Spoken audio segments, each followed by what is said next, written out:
Hey, what is up everyone? Today we got a pretty unique story. It's narrated by Frederick Surrey. Get cozy and watch till the end, guys. Somewhere beneath a world that has not known living footsteps in 60 million years. In a chamber so deep the weight of the planet itself feels like a held breath. Something is waking up.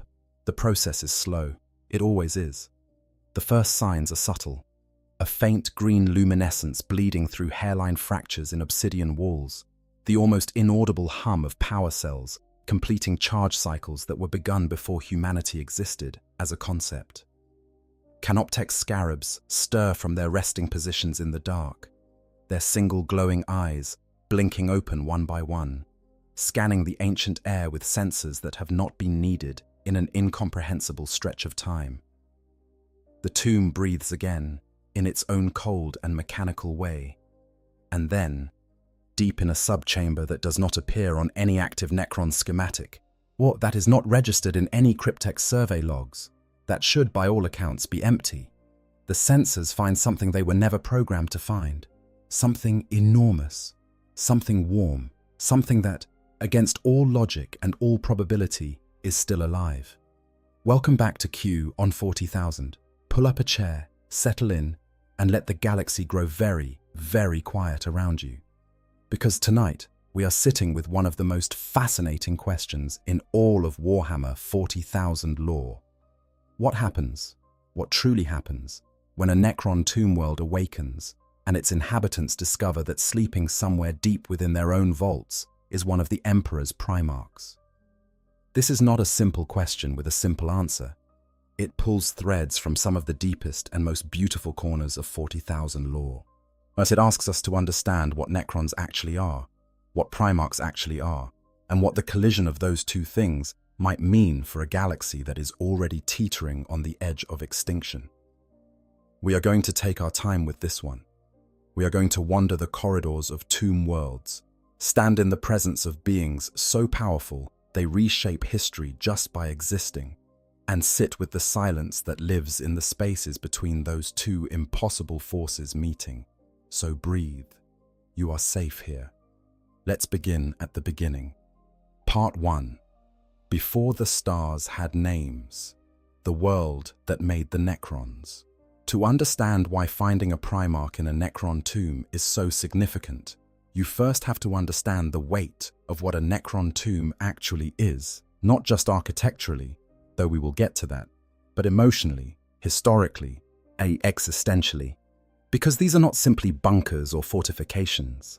They are the resting places of a civilization so ancient that the Roman Empire, by comparison, is something that happened this morning.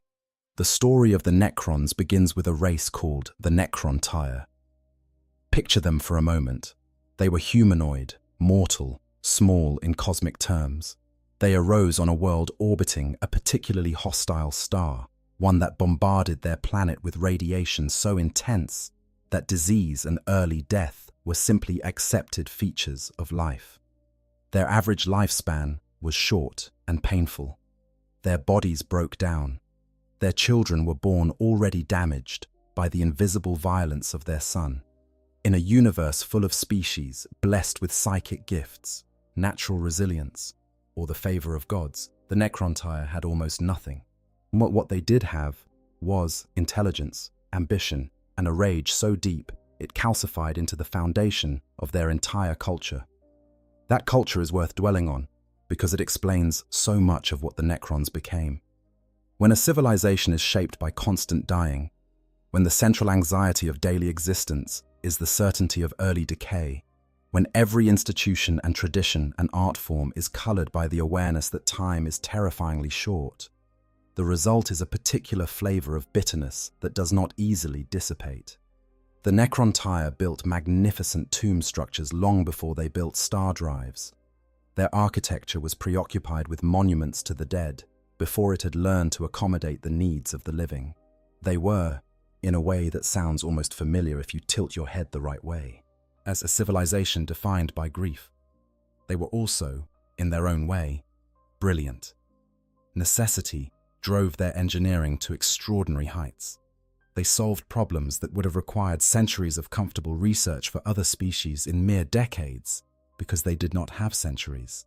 They built starships from a position of desperation, and those starships were good enough to carry them across star systems, good enough to build an empire, good enough to eventually threaten a species that had been navigating the galaxy since before the Necron had fire. The Necron Empire expanded slowly, then faster, then very fast. World after world fell under their influence. The political structure they developed, the Triarch, 3 pharaohs governing in council, as the Silent King speaking only through his 2 colleagues, was a response to the constant internal warfare that plagued them. The Wars of Secession, as they came to be called, were not occasional conflicts, but a persistent feature of Necron political life. Dynastic battles that consumed resources and lives at a rate that a species with longer individual lifespans could perhaps have sustained, but that the Necron found genuinely exhausting. What they needed, more than anything, was a common enemy. What they found was something far older than an enemy. The Old Ones were ancient, in a way that the Necron had no language for. They had been present in the galaxy before the Necron ancestors had cellular differentiation. They had shaped the physical structure of vast regions of space. They had seeded life on dozens of worlds as a matter of casual experiment, had refined their mastery of the warp, that churning psychic dimension that runs parallel to real space, over timescales that made the Necron entire history look like an afternoon's work. They extended their own lives through their warp mastery, potentially indefinitely. They were not gods. But from where the Necron were standing, the distinction was academic. They became brilliant engineers out of necessity. They built starships and spread across the galaxy, establishing an empire of dozens and then hundreds of worlds. They developed technology that was, even by the standards of a galaxy that would eventually contain things like the Eldar at the height of their power, genuinely remarkable. But no matter how far they traveled, no matter how many stars they put between themselves and their homeworld, the radiation followed them in their genes. They were still dying. They were still short-lived and fragile, and desperately, bitterly aware of what they did not have. What they did not have was immortality. And there were beings out there who possessed exactly that. The Old Ones were an ancient species, so ancient that the Necron entire recorded history would have fit comfortably inside a single century of theirs. They were masters of the warp, the churning psychic dimension that runs parallel to real space, and they used that mastery to extend their lives indefinitely. They had also seeded life across the galaxy, nurturing other species over millions of years. They were not gods, but from the perspective of the Necron, they were close enough. The Necron asked for immortality. They asked to share the secret. The Old Ones refused. Whether this refusal was born of caution, of genuine belief that the Necron were not ready, or simply of a cold disregard for a short-lived and easily dismissed people, the records do not say clearly. What the records do say is what the Necron felt about it. They felt humiliation. They felt fury. And eventually, under the leadership of the ruling Triarch and its Silent King, that fury became a war. The war in heaven. The oldest war in the history of the galaxy. It went poorly for the Necron at first. The Old Ones were ancient, powerful, and deeply connected to the warp in ways that gave them advantages the Necron could not easily counter. In a few short centuries, or what had begun as a bold campaign of vengeance had become a slow grind of annihilation. The Necron were being dismantled. Their unity, which had never been particularly robust to begin with, began to fracture. The wars of secession that had troubled them before flared again. Their empire was cracking from the inside, even as it was being assaulted from without.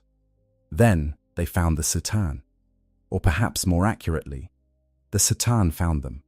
The C'tan were energy beings of a kind that had no parallel anywhere in existence.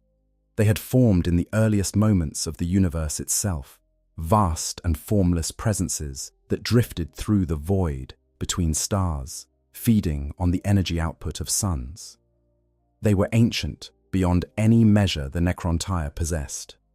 They were also, in their own way, hungry. And when they came into contact with the Necron, they recognized an opportunity.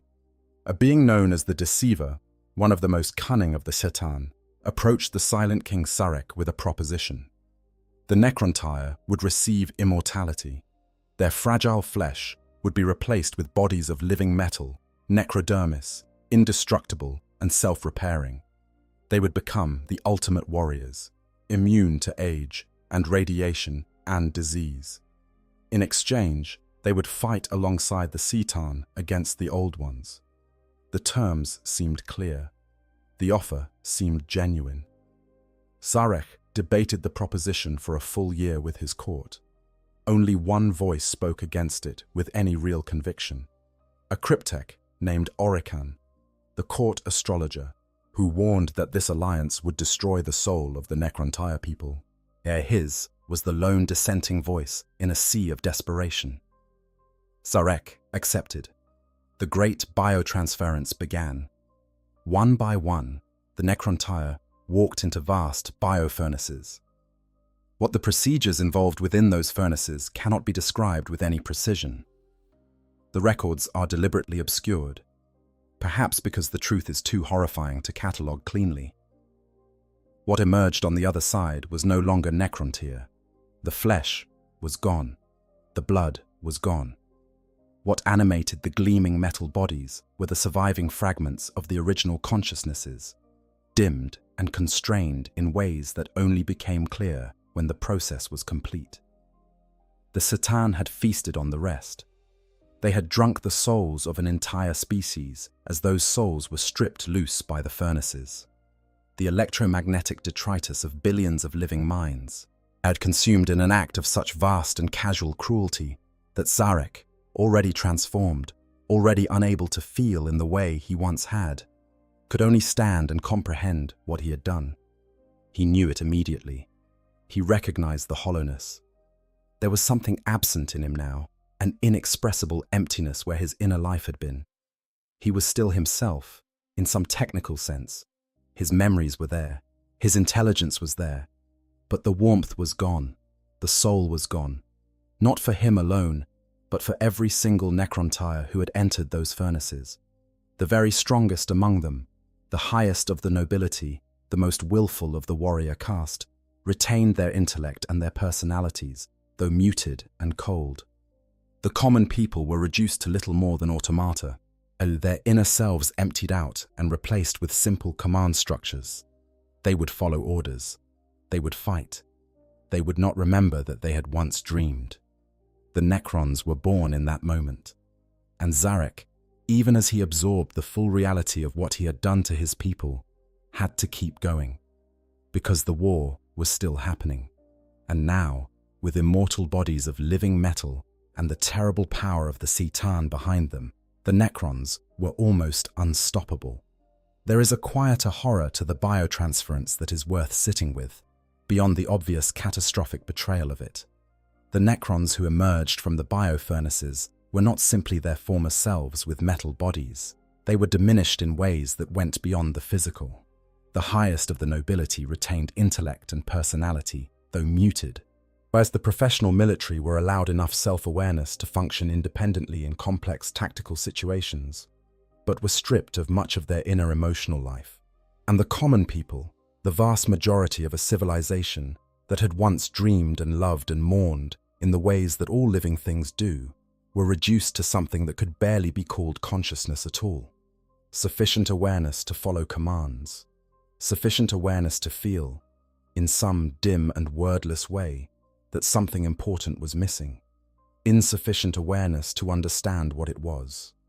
They became the Necron warriors, the rank and file, the silver-armored figures that march in the famous phalanxes, their Gauss weapons leveled, their steps measured, their faces empty of everything that makes a face in the meaningful sense. They were people. And every single one of them was, once, a person. And what is left of them is the ghost of function where the person used to be. The C'tan, bloated with the spiritual energy of an entire species, were at the height of their power. The old ones fell. the war in heaven ended in victory for the Necrons and their Catan masters. And then, with the war over and the enemy defeated, Zarek finally did what he had been waiting to do. He led the Necrons in revolt against the Satan. He had been patient. He had watched and calculated and waited for the exact moment of maximum vulnerability. Now, with the Old Ones broken and the Satan sated and distracted, he unleashed the armies of the Necron dynasties against their masters. The Satan were incredibly powerful, but they were not, it turned out, indestructible. One by one, they were broken apart, their essence shattered into fragments that could be captured and imprisoned. The Necrons called these fragments Cetan shards and sealed them in devices called tesseract labyrinths. Prisons built from technologies so advanced, they make modern Imperial engineering look like someone banging rocks together. But the victory was hollow in a way that Zarek understood with crystalline precision. The Elder, a new race born from the Old Ones' desperate seeding of psychic life, were rising. The Necrons, exhausted and diminished by eons of war, could not face them in their current state. And the galaxy itself was wounded. The warp was destabilized. Strange entities had begun to emerge from it, and the slow crumble of what had once been was accelerating. Zarek made the decision that defined everything that followed. Yet he ordered the Necrons to sleep. All of them. Every warrior, every lord, every overlord and Pharaon, into the great stasis crypts of their tomb worlds to wait out the long age of recovery.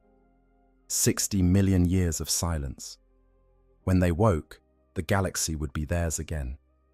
He severed his own ability to command them directly as a gesture of penance. He would not continue to control those he had wronged. And then he set out alone into the intergalactic void, carrying the grief of what he had done to his people like a stone lodged permanently in the machinery where his heart had been. This is what a Necron tomb world is. Not just a bunker, a 60 million year monument to an act of devastating regret. Part 2. The tombs themselves.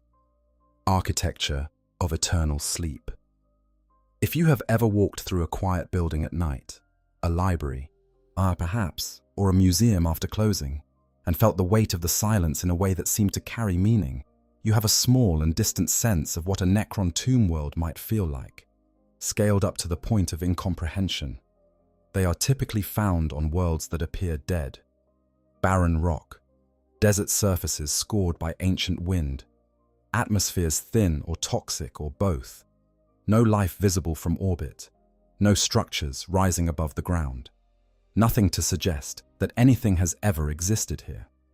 That is, in many cases, deliberate. The Necrons constructed their tomb worlds to be invisible to casual observation. They were hidden from the Eldar 60 million years ago, precisely because the Necrons could not afford to have them found and destroyed while the inhabitants slept.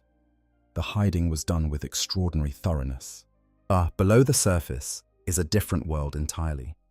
The subterranean networks of a major tomb world can extend for hundreds of kilometers in every direction, carving through the planetary crust in vast chambers, connected by corridors lined with materials that have not aged in any meaningful way across 60 million years.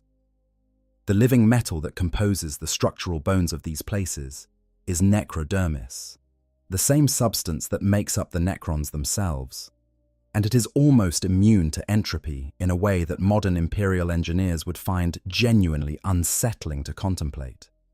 These walls do not rust, these floors do not crack. The architecture is as perfect today as it was the morning the last Necron climbed into their stasis crypt. What is more unsettling, perhaps, is the beauty of it. The designers of these tomb worlds did not build purely for function.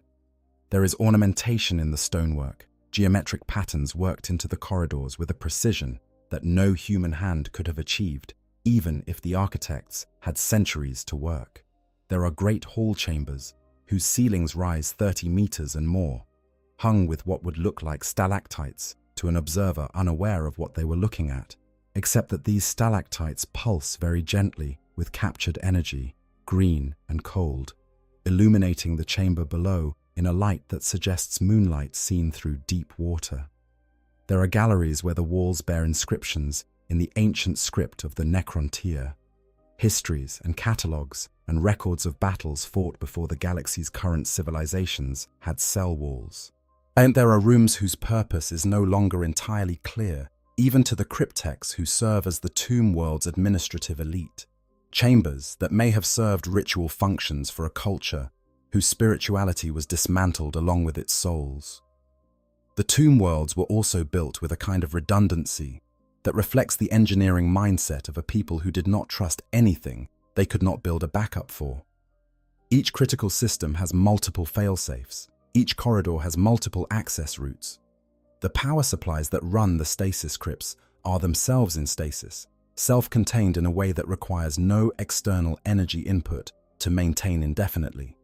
Even if the tomb world were somehow sealed off from all external energy sources, if its star burned out, and if it were physically separated from the rest of the galaxy, the sleeping Necrons inside would remain preserved, indefinitely waiting. This was the plan. 60 million years. Not as a rounding error, not as a comfortable estimate, as an actual targeted duration, calculated against the expected recovery time of the galaxy and the projected rise and fall of the Eldar Empire. The Necrons went to sleep knowing they would wake up in a galaxy where the civilizations they left behind had gone, and something new had grown in their place. They were not surprised by the Imperium of man, in the broad sense. They anticipated that something like humanity would be here. They just did not anticipate exactly how interesting it would get. The central chambers are the stasis crypts themselves, where the sleeping Necron legions are stored in suspension, states that pause the passage of time relative to the individuals within. Ranks of sarcophagi extend in patterns that suggest both military precision and something older, something that carries echoes of the original Necrontier funerary traditions, a cultural memory baked into the architecture of the tombs, even after the consciousness that generated that culture was stripped away. There is a terrible poetry to it, if you sit with it long enough. Tending all of this, without pause, without rest, without even the capacity to feel the weight of what they are doing, are the Canoptech constructs. Think of them as the janitorial staff of eternity, except that the janitors are also capable of stripping an armored vehicle down to its component atoms if it wanders into the wrong corridor. Canoptech scarabs are the most numerous. They are small, roughly the size of a space marine's armored fist, and they resemble mechanical beetles with a single luminous eye and an array of delicate clawed limbs. They move in swarms through the tomb's corridors, performing maintenance tasks at a level of precision that modern Imperial technology cannot replicate. A scarab can break down matter at a fundamental level and reconstruct it in a different configuration, effectively converting mass to energy and back again as directed. They have been doing this continuously for 60 million years. They do not tire. They do not question. They simply maintain.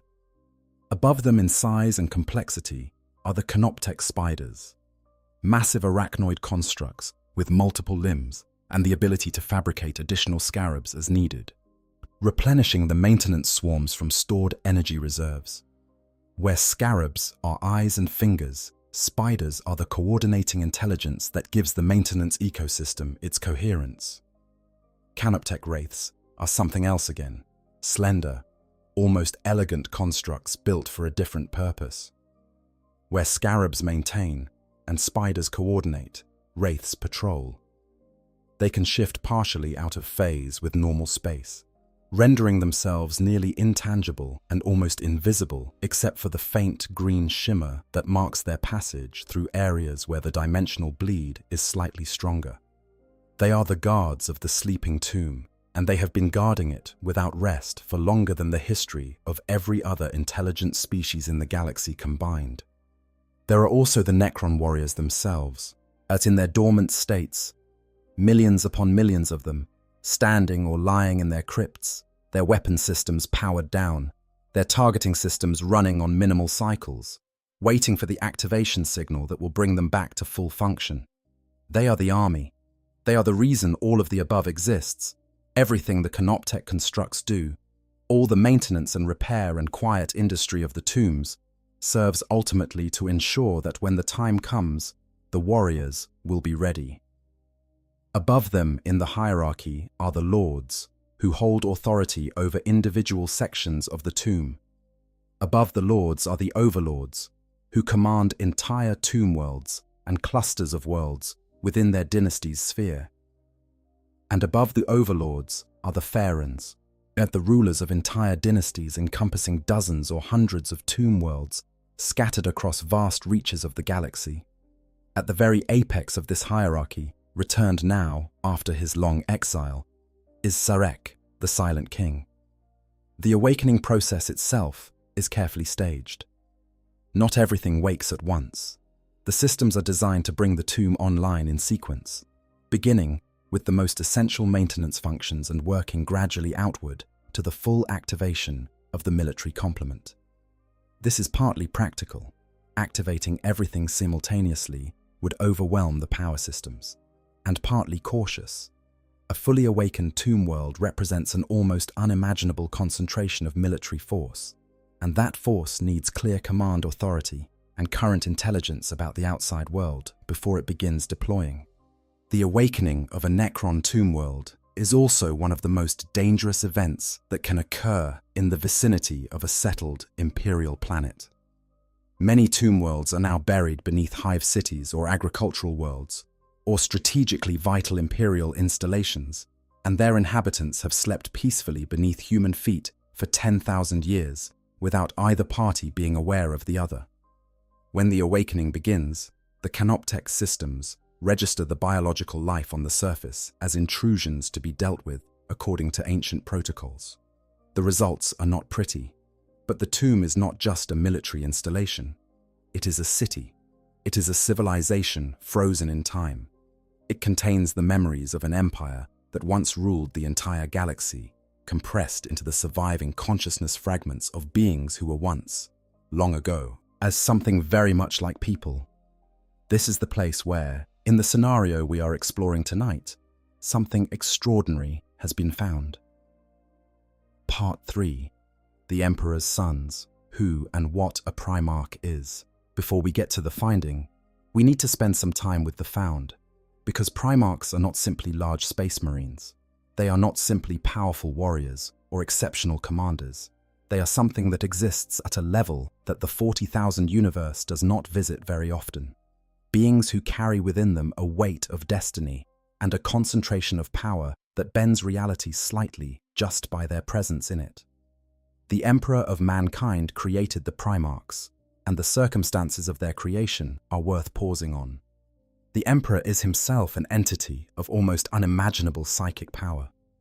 A being who has walked the earth for 30,000 years or more, concealing his true nature, accumulating knowledge and capability in preparation for a moment of galactic intervention. He is the most powerful human psyker who has ever existed, and the Primarchs are his masterwork. He created them through a combination of his own genetic material, forbidden sciences, and techniques derived from the warp itself. Each one was designed to embody a particular constellation of virtues, a particular aspect of leadership and warfare and human excellence. There were 20 of them, gestating in sealed gene laboratories deep beneath the Himalayan mountains on Terra, each protected by extraordinarily powerful containment fields and Gela shields. The Chaos Gods, unaware of what the Emperor was building and deeply opposed to the implications of a unified human empire that might tip the balance of galactic power against them, intervened. They tore the Primarchs from their gestation capsules before the process was complete, scattering them through the warp in a single cataclysmic act. Each infant Primarch's capsule was deposited on a different world, 20 worlds, chosen seemingly at random, scattered across the galaxy. The Emperor eventually found them all, or almost all of them. But that search took decades, and in the meantime, each Primarch grew up on their respective world, shaped by the environment and culture they found themselves in. And they grew impossibly fast, reaching apparent adulthood within years. and almost invariably rose to positions of prominence or leadership on their adopted worlds. The people of those worlds saw them as heroes, as chosen ones, as something not quite human. They were not quite human, not in the way we would recognize. A Primarch's body is a work of biological engineering, so sophisticated it defies easy description. They are enormous by human standards, towering above even space marines, who are themselves already well beyond human scale. Their strength is the kind that ends conversations about physics. Their speed is the kind that makes the eye struggle to track what it is seeing. Their endurance is the kind that makes even catastrophic injury a temporary inconvenience rather than a mortal concern. They can survive environments that would kill a normal human in moments. They can hold their breath for hours. Their twin hearts, yes, they have two, like their gene sons, the Space Marines, beat with an efficiency that provides sustained physical output that conventional biology cannot match. Understanding these individual natures is not just trivia. It matters for the scenario because different Primarchs would respond very differently to waking up in a Necron tomb. The Khan would immediately attempt to find the fastest possible exit, calculating the shortest route to freedom with the same instinctive efficiency he applied to every tactical situation. Corvus Corax would go very quiet and very still, and would be somewhere else entirely by the time the Necrons organized themselves to respond. Russ would look around at the ancient metal walls, take a slow breath through his enhanced olfactory system that would give him more information about his surroundings than any instrument the Necrons could point at him, and then wait.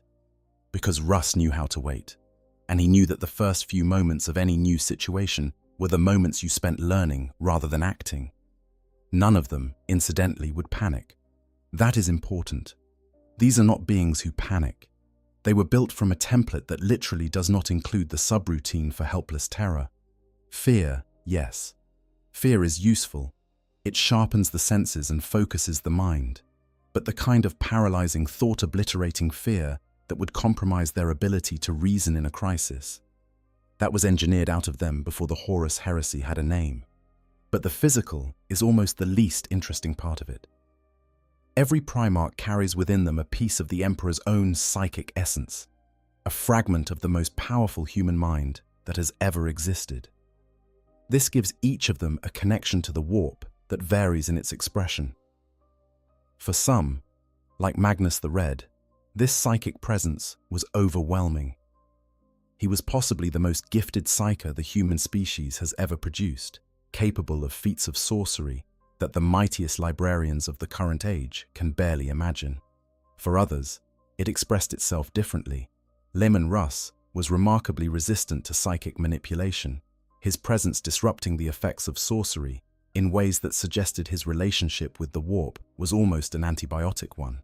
And Sanguinius possessed genuine precognition, a sight into possible futures that was accurate enough to be genuinely useful. Conrad Kersey saw futures too, but his visions were darker, more certain, and ultimately more damaging to him. Corvus Corax could somehow become genuinely invisible, not simply hard to see, but actually absent from the conscious awareness of those around him, his presence edited out of perception in a way that had no easy mechanical explanation. Each Primarch was also gifted with a charisma that operated at a level beyond simple persuasiveness.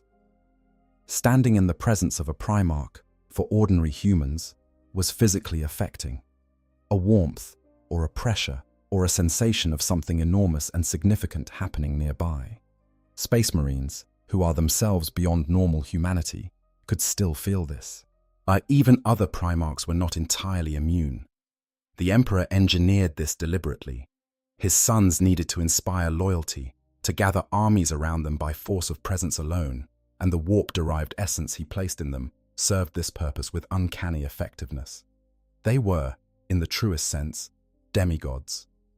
Not metaphorically, not as a compliment, as an actual description of what they were. Beings who existed at the boundary between the mortal and the divine, shaped from the material of a being who had himself drunk deep from forces that most humans cannot survive even the proximity of. And then, the Horus Heresy happened. and the galaxy split.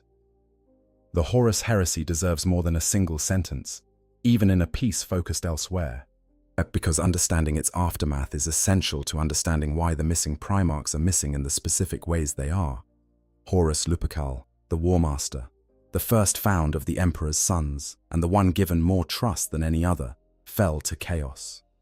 The corruption was subtle at first, a near-death experience on the world of Davin, a wound that should have killed him and did not, a warp entity that used his vulnerable unconscious state to introduce a darkness that would grow slowly, patiently, in the months and years that followed. By the time it was visible, it was already too late. Half of the Primarchs fell with him. 8 of the 20 turned against the Emperor, their legions following them into damnation or being dragged there alongside them. The resulting civil war ripped apart everything the Great Crusade had built. Worlds burned. Legions tore each other apart in battles that left 10,000 years of shadow. And the climax, the Siege of Terror, Horus's assault on the Imperial palace itself, ended with the Emperor and Horus facing each other aboard the War Master's flagship, and both of them, in their different ways, destroyed. The Emperor survived, technically. He was placed on the Golden Throne, a device he had originally built for a different purpose, that now serves as the only mechanism keeping his increasingly fragile consciousness alive. He has not spoken. He has not acted directly. He has been, for 10,000 years, simultaneously the spiritual center of an empire of 1,000,000 worlds, and utterly, profoundly absent from it in any practical sense. The surviving loyal Primarchs dealt with this aftermath in different ways. Guilliman organized and codified and built institutional structures that would outlast him, before falling to a wound from his traitorous brother Fulgrim that put him in stasis for 10,000 years himself. Rogel Dawn threw himself into the physical work of the Scouring, hunting traitors through the Eye of Terror until something happened that the records describe in conflicting and incomplete ways. The Lion discovered Luther's betrayal and the destruction of Caliban and wound up sleeping in the hidden chambers of the Rock, and the others, Russ, the Khan, Korax, Vulcan, each followed their own path into absence, for reasons that the lore captures with varying degrees of clarity. The traitor Primarchs became demon princes, most of them, beings of even more extreme power than they had been, elevated by their patrons among the Chaos Gods to states of reality-warping existence. Angron, consumed by the Butcher's nails even before his fall, became an engine of pure rage. Mortarion, whose hatred for Psychers was always personal, and whose connection to Nurgle grew from a lifetime of bitterness, became something that breathes plague and walks through poison. Magnus, the most gifted Psyker who ever lived, persists as a towering figure of sorcery on his planet of sorcerers, alternately waging war and pursuing knowledge in ways that even his patrons find difficult to predict. These Daemon Primarchs are relevant to our scenario because they represent the road not taken for any loyalist Primarch who might be recovered. A Primarch in Necron stasis has, implicitly, been preserved from a fate that is far worse. But the warp does not reach into Necron containment. The slow corruption that took Horus, the decades-long seduction that took Lorgar, the catastrophic psychic disasters that broke Magnus and transformed Fulgrim. None of these can reach a consciousness held outside time. There is something deeply strange about that. In a universe where the warp is described as being everywhere, as influencing everything, as being the medium through which all souls pass, and through which all consciousness has some trace-level connection, a Necron stasis vault is an island of true silence. Nothing from the warp gets in. Nothing from inside gets out. Whatever the Primarch was when they went in, that is exactly what they are when they come out. That is either a mercy or a tragedy, depending on your perspective, and specifically depending on which Primarch we are talking about. Part 4. The Missing, scattered across an impossible galaxy. Of the 20 original Primarchs, only a handful remain even marginally accessible in the current age of 40,000. Robert Guilliman, the Primarch of the Ultramarines, was resurrected from his 10,000-year stasis in the 41st millennium through the combined efforts of Archmagos Belisarius Cawl and the elder god Inead. He is now active, commanding Imperial forces under the title of Lord Commander of the Imperium, and he is perhaps the most important single figure in the Imperium's desperate attempt to survive the era known as the Time of Ending. Lion L. Johnson, the Primarch of the Dark Angels, slept in hidden chambers deep within the rock, the fortress monastery of his chapter, for 10,000 years, tended by the mysterious beings called the Watchers in the Dark. He awakened during the Arcs of Omen events, when the demon Prince Vashtor's assault on the rock disrupted the systems that maintained his sleep. The lion walks again, though the galaxy he has returned to is very different from the one he left. These two represent the loyalist Primarchs who have definitively returned. The others are more complicated. Leman Russ, the Wolf King of the Space Wolves, vanished in the year 211 of the 32nd millennium. The circumstances were specific and strange. He was at a feast, celebrating the feast of the Emperor's ascension, when something, a vision, a revelation, an instruction, fell upon him with such force that he collapsed to his knees in front of his entire assembled chapter. He spoke to his gathered warriors, told them he was dying, and promised he would return for the Wolf Time, the final apocalyptic battle. He then left with all but one of his personal bodyguard, the Varagir, stepping out through the gates of the Fang into the cold Fenrisian night and never coming back. Some say he entered the Eye of Terror in search of Lion L. Johnson, with whom he shared a complex and violent history. Some say he sought the mythical Tree of Life, a source of uncorrupted warp energy that legend claimed could restore the Emperor to health. Some say he still walks among humanity in disguise, watching and protecting from the shadows. All that is certain is that Magnus the Red, Russ's ancient nemesis, apparently knows where the Wolf King is and has chosen to say nothing. Jagatai Khan, the Primarch of the White Scars, was last seen entering the Webway, the ancient dimensional network originally built by the Old Ones and subsequently partially breached by the Necrons using devices called Dolmen Gates in pursuit of Drukhari raiders who had struck at his homeworld of Chagoris. The Webway is vast and labyrinthine, and the Khan was alone when he entered it. He has not returned. The current status is believed by some to be a kind of high-speed imprisonment in the heart of the dark city Komorach, by others a deliberate choice to remain in the Webway as a kind of guardian, by others still a death that has simply not been witnessed or recorded. Okay, I want to pause here for a second and just be real with you, because this is the part of this topic that genuinely gets me. I've been into 40K for years now and I've gone down a lot of rabbit holes, trust me, a lot. But this specific question, Necrons finding a Primarch on their own tomb, is one of those rare ones that I keep coming back to. Not because of the battle implications or the faction power rankings, but because of what it means emotionally. You've got two civilizations that are both defined by something they lost. The Necrons lost their souls and their Primarchs lost their place in history. And somehow, in the dark underneath a dead world, they find each other. That is just good storytelling. That hits different than most 40K lore does for me personally. The tragedy of the Necron tier is one of my favorite stories in the entire setting. And the mystery of the missing Primarchs is one of the things that keeps me reading codexes at midnight like a reasonable person. So yeah, if you feel the same way about this, if this kind of lore is what keeps you in this hobby, drop it in the comments. But anyways, let's go back to the video now. Vulcan, as the Primarch of the Salamanders, is one of the more unusual cases. He is a perpetual, a genuinely deathless being who cannot be killed permanently, who resurrects regardless of how catastrophically his body is destroyed. He died many times. Each time he came back. He was last definitively seen during the War of the Beast in the 32nd millennium, a conflict against an orc overlord of truly extraordinary scale. After that war ended, Vulcan vanished. Whether he is currently resting somewhere wandering the galaxy incognito, or has finally found some state of existence that has taken him beyond the cycle? Nobody knows.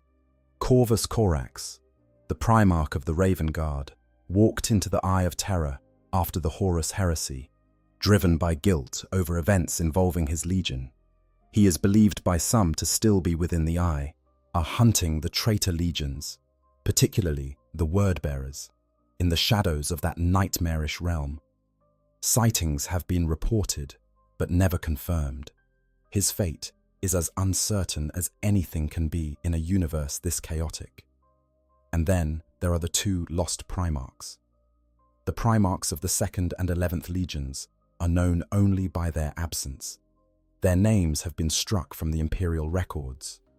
Their legions have been dissolved, their histories excised, their existence reduced to the blank pennants that hang over 2 empty chairs in the Chamber of 20 in Macragge.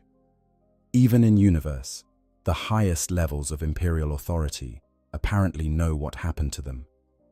But the knowledge is sealed so completely that from the reader's perspective, it is as though they never existed.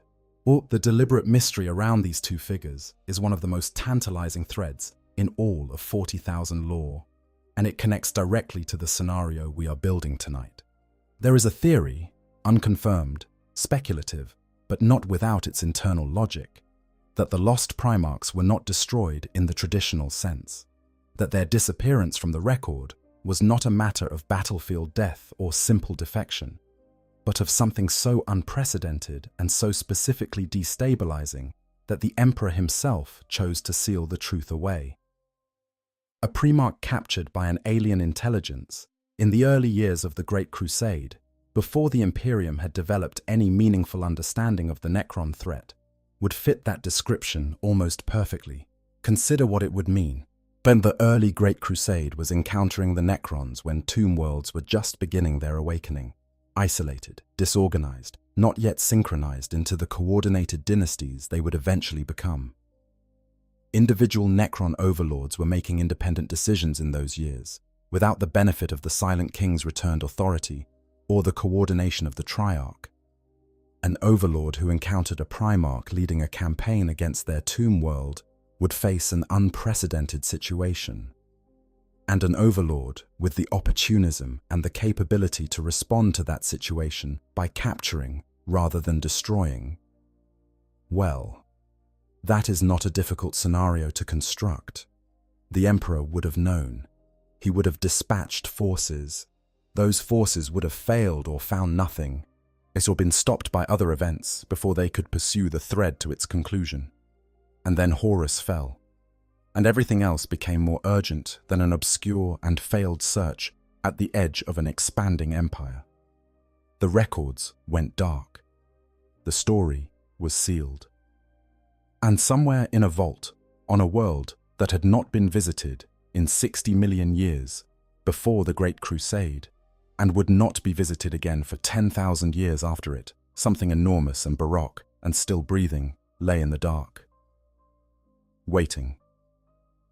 The mystery of the Lost Primarchs is one that Games Workshop has been careful to preserve across multiple editions, multiple codex revisions, and multiple narrative overhauls.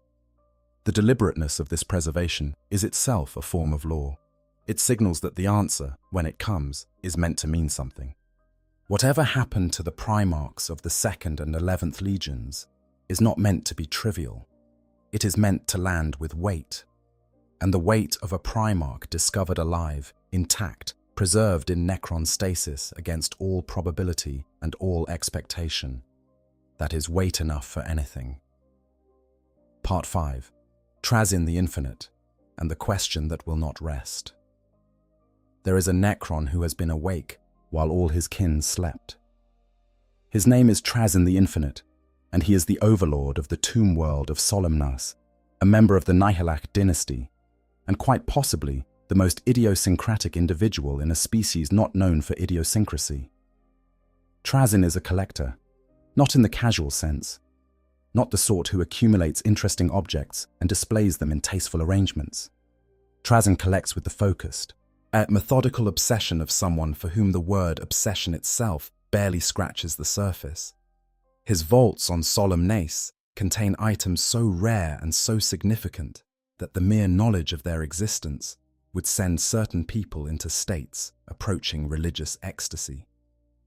The Wraithbone Choir of the Altansar craft world, a priceless Eldar artifact of enormous cultural and spiritual significance. The preserved head of Sebastian Thor, one of the most important religious figures in Imperial history. The ossified husk of an enslaver, one of the entities that nearly destroyed all intelligent life in the galaxy during the War in Heaven. A 12-meter-tall Krork warrior from that same ancient era, imprisoned in power armor, more advanced than anything the modern orc species has ever produced. And then there is the one item in his collection that has generated more debate, more speculation, and more desperate fan theorizing than anything else in Trazyn's considerable catalogue. A giant of a man, clad in Baroque power armor, his face contorted in a permanent scream. That is the description from the official lore. A giant, in power armor, screaming. The word Baroque is doing significant work in that description. Power armor in the 40K universe is not a single uniform design. It has changed substantially over 10,000 years of iteration and modification. The earliest patterns of power armor, worn by the warriors of the Great Crusade and the Horus Heresy, are often described as Baroque, ornate, individually crafted, bearing decorative elements and personal heraldry that the later, more standardized marks lack. The armor worn by a Primarch would be Baroque in the most extreme sense imaginable, crafted specifically for a body of superhuman dimensions by the finest artisans the Imperium could muster, decorated with the symbology of their legion and their personal mythology. A giant in Baroque power armor, screaming. In Trazyn's vault, in a Necron tomb. The community has been turning this over since the description first appeared in the 5th edition Necron Codex in 2011. Theories proliferate. The most popular candidate, surprisingly, is Vulcan, because the description of a face contorted in eternal pain fits with the nature of a perpetual who has died and resurrected so many times that the cycle of death and revival has left its mark. Trazyn's documented obsession with Vulcan's legendary weapons. He has twice attempted to steal the spear of Vulcan. Lends some weight to this theory. If Trazyn went to such lengths to acquire the weapons, it is not absurd to speculate he might have gone even further to acquire the man himself. Other candidates include the Khan, who entered the webway and has not emerged, and whose campaign style of high-speed warfare might conceivably have brought him into contact with Necron forces at a vulnerable moment. Rogal Dorn, whose fate after the Horus Heresy is the subject of genuinely conflicting lore. One account has only his hand recovered, another has his entire skeleton preserved in amber.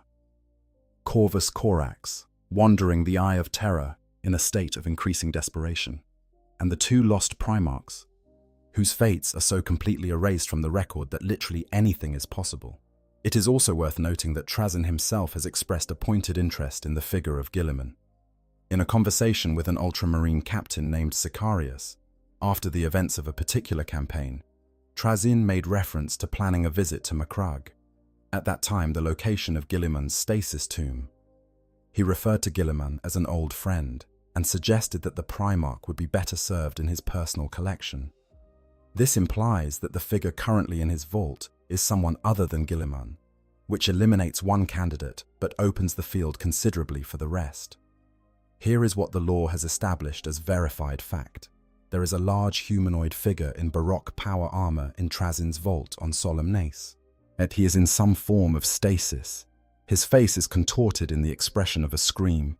He is being kept there, whether he was placed there with deliberate intent or acquired through one of Trazyn's more opportunistic acquisitions, as part of a collection that the Necron Overlord considers his life's work.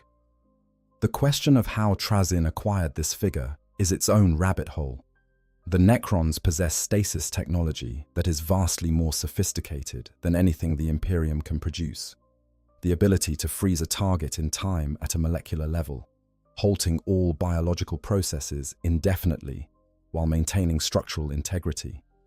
This is not a weapon per se, but a tool, and Trazyn has used it to capture and preserve specimens that would otherwise be impossible to hold. As the challenge of capturing a Primarch lies not in the stasis technology itself, but in the problem of getting close enough to deploy it on a target who could tear through most armies and still have enough awareness left to recognize a threat and respond to it. But Trazyn has resources that most overlords do not. He has Citan shards in his collection, fragments of literal star gods, contained and theoretically controlled, but still capable of projecting forces on a scale that makes conventional military calculations irrelevant. He has mind-shackle scarabs, devices that can reach into an enemy's nervous system and temporarily override their decision-making. He has the accumulated tactical database of a being who has been awake and active since before the Horus Heresy, learning and adapting and refining his approaches, while everyone around him, Necron and human alike, went through cycles of sleep and war and sleep again. If anyone in the Necron hierarchy could capture a Primarch, it is Trazyn. Whether he did, and which one, remains, as of current law, deliberately and enjoyably unclear. Part 6. The other possibility. What if it was not Trazyn? Trazyn's vault is the most famous instance of a Necron tomb containing something it should not contain. But for the scenario we are really exploring tonight, the broader question of what happens when Necrons find a Primarch in their tomb, we need to think about the other ways this could happen. Because Trazyn is an unusual case. Most Necron overlords are not collectors in that sense. Most tomb worlds contain exactly what they were designed to contain, and nothing else. Or so the theory went. The reality of the Great Sleep is that 60 million years is a long time, a very long time. Long enough for things to go wrong in ways that were never anticipated when the tomb world programs were originally written. Long enough for structural collapses to create previously non-existent chambers. Long enough for geological activity to shift corridors and seal passages and open new ones. Long enough, in some extreme cases, for other beings to find their way inside. The Primarchs who are currently missing have been missing for anywhere from a few thousand to 10,000 years, a span that feels enormous in human terms, but is a rounding error compared to the age of a Necron tomb world. Any of them could, under the right circumstances, have found their way into a tomb world that was already technically inactive during the period they were lost. Consider Lemon Russ. He walked into the Eye of Terror on a journey whose purpose is still not entirely clear. The Eye of Terror is a region of space where reality is thin and the warp bleeds through in ways that make navigation fundamentally unpredictable. Ships that enter the Eye often emerge having traveled distances they did not intend to travel, emerging at coordinates that should be impossible given their entry point. Russ, traveling with his bodyguard into this region, could in theory have been displaced, pushed through a fold in the warp to emerge on a world far from the Eye, a world that happened to be a Necron tomb world. Or if that tomb world was still dormant, and many are, and if the activation sequences had not yet reached the level of surface awareness, and if Russ arrived in a state of injury or exhaustion, the Eye does not treat visitors kindly, then it is possible, even plausible, that he could have found his way inside the tomb's outer chambers. The Necron's stasis technology would not necessarily require a Necron to deploy it. Some of the automated defense systems are capable of inducing suspension states in intruders as a method of preservation rather than destruction. A target in stasis is considerably easier to deal with at leisure than one currently fighting. Or consider the Khan. He entered the webway, the dimensional network that the Necrons themselves partially accessed through dolmen gates. The webway is connected, in complicated and sometimes unpredictable ways, to locations that have Necron architectural signatures. It is not impossible that a high-speed chase through the webway could deposit a traveler, even an unwilling one, into a pocket dimension maintained by Necron technology, or into the outer interface chambers of a dolmen gate system that connects to an otherwise sealed tomb world. These are speculative chains of causation, and they are labeled as such. But the 40,000 universe is one where the truly unlikely happens with regularity, because the galaxy is vast enough and strange enough and old enough that the category of impossible is significantly smaller than most people expect. The key moment, the moment that makes this entire scenario tick, is not necessarily how a Primarch got into a Necron tomb, as it is what happens the moment the tomb's sensors register the presence of something alive within chambers that were sealed 60 million years ago. Part 7. The First Light. The Moment of Discovery. Let us sit with this moment. Let us make it real. The canoptek systems of a reawakening tomb world operate on a layered hierarchy of priorities. The highest priority, the one that overrides everything else, is the integrity of the tomb and the safety of the sleeping Necrons within it. Below that is the maintenance of the reanimation protocols that will restore the Necron warriors when the activation sequence reaches them. Below that are the defensive protocols for dealing with intruders. The sensors that patrol the deep chambers are extraordinarily sensitive, as calibrated to detect energy outputs at a resolution that would make Imperial Auspex technology look like someone holding their hand above a campfire to test the warmth. They can distinguish between the electromagnetic signature of a functioning Necron system and an alien one. They can register organic biological processes, the chemistry of living tissue, the electrical activity of neural function, the thermal output of a warm body, at distances measured in hundreds of meters. In the subchamber that does not appear on any schematic, behind a wall that has been sealed by geological movement over millennia, the sensors register something that should not be there. The thermal signature is enormous. Even through the rock and necrodermis of the intervening walls, even diminished by whatever preservation or stasis state the figure is in, the output is measurably larger than the biological signature of a normal human would be. This alone triggers an elevated alert status in the canoptek management systems. The neural electromagnetic activity is even more striking. Even in deep suspension, even reduced to the quietest possible level of function, the psychic resonance of what is lying in that sealed chamber is detectable to systems that were built to monitor the warp-adjacent technologies of the Satan. There is a presence here, dim, like a star seen through heavy cloud, but present, unmistakably present. The canoptek wraith assigned to the nearest patrol corridor receives the alert and redirects its route. It phases through the intervening walls with the ease of a thing that has learned to regard solid matter as largely a suggestion and enters the sealed chamber. On what it finds, it has no frame of reference for. The being on the floor of the chamber is humanoid but wrong in scale, far too large, armored in a way that the Wraith's pattern recognition systems do not cleanly match to any catalogued xenotype or Imperial designation.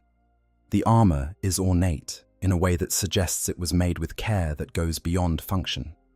The face visible within the helmet's gap is clearly human in structure, but the proportions are subtly different.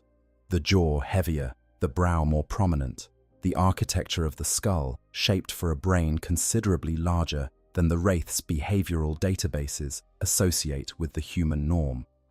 The figure is in some form of reduced biological state, not Necron stasis, which would suppress biological processes entirely, but something that resembles a deep suspension more consistent with organic mechanisms. Breathing very slowly. Heart. One of the Wraith's additional sensors registers two separate heartbeats, arrhythmic to each other, but both active, beating at a rate far below normal. The Wraith transmits its findings up the command chain. This is its function. It does not interpret. It does not speculate. It reports and waits. The report travels through the canoptek network to the nearest active cryptek supervisor. The cryptek is a being of considerable sophistication, one of the Necron caste that retained the most of their original intellectual capacity after biotransference, their curiosity and analytical capability preserved as an artifact of the process of selecting bodies with enhanced cognitive systems.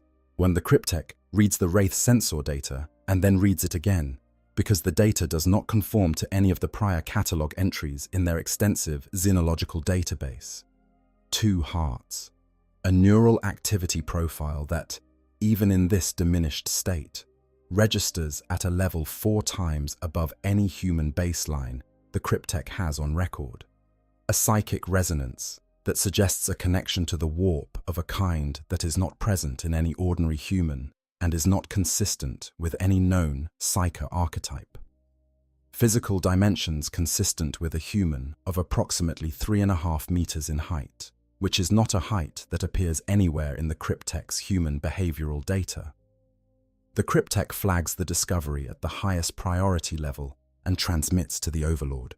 This chamber, sealed and forgotten, he has become the most significant location on the tomb world. The Overlord receives the transmission and goes very, very still. In the Necron hierarchy, stillness is often the clearest indicator of what would, in a biological being, be called shock. Part 8. The Court convenes. Politics of the Undying. The political implications of this discovery begin to unfold before any physical response is organized, because Necron overlords are beings of extraordinary computational sophistication, and the first thing an overlord does when confronted with an unprecedented situation is model the downstream consequences. The being in the sealed chamber is, most likely, one of the Emperor's transhuman warrior generals. The Overlord knows about the Imperium of man, 60 million years of sleep notwithstanding. The awakening protocols include comprehensive intelligence briefings compiled by the cryptechs who monitored the outside galaxy during the Great Sleep, supplemented by more recent intelligence gathered during the initial phases of awakening. The Imperium is one of the dominant civilizations of the current era, a sprawling empire of 1 million worlds, united by devotion to a god figure entombed on a golden throne. Its warriors are formidable, its territory is vast, and somewhere in the mythology of this Imperium, somewhere in the histories and legends that the cryptechs have assembled, there are references to the Emperor's sons, the Primarchs, demigod warriors who led the Imperium's original campaigns of conquest, most of them dead or fallen, but several of them missing, lost, unaccounted for. The psychic signature in the sealed chamber is consistent with what the cryptech's most sensitive instruments suggest a Primarch should read like. It is not definitive. They have never had a confirmed Primarch reading to compare against. But the profile matches well enough to elevate the probability estimate to a level the Overlord cannot dismiss. Now, here is something important about how Necron Overlords actually think, because it shapes everything about what happens next. They are not uniform. The common warriors, yes, they are as close to identical as any thinking being can be after biotransference stripped away their individuality. But the Overlords, the Lords, the Cryptechs, and Pharaons, these are beings who retained enough of their original self to have developed distinct personalities over 60 million years of existence. Unbroken by sleep but still accumulating, still building something that is recognizably individual. Each one has their own priorities, their own areas of obsession, their own relationship to the dynasty's goals and the broader Necron cause. Nemesor Zandrek of the Sautek dynasty, for example, is a figure who presents a genuinely fascinating case. A Necron overlord so thoroughly damaged by the Great Sleep that he genuinely believes he and his court are still flesh and blood Necron-Tyre, fighting wars against other Necron-Tyre dynasties. He insists on having dinner served each night, despite no one in his court being able to eat anything. He treats his enemies with the courtesies of an ancient aristocratic tradition, releasing captured foes if he deems their conduct honorable, and not because he has made a tactical calculation, but because that is what the old codes of the Necron-Tyre demanded. He is, in a strange and melancholy way, still trying to be the person he was before biotransference, despite lacking the equipment for it. A Necron like Zandrek encountering a Primarch would do something genuinely unexpected. He might challenge the Primarch to a formal duel, according to the ancient Necron-Tyre codes of honor. He might offer them hospitality. He might simply treat them as a fellow noble of an enemy dynasty and attempt to establish the terms of a civilized peace. Imhotep the Stormlord would not do any of this.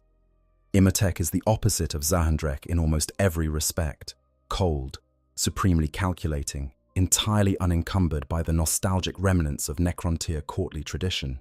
Yet he conquered 80 tomb worlds and established the Sautek dynasty's dominance not through birthright or chance, but through a campaign of political and military pressure so carefully calibrated that it looked inevitable in retrospect.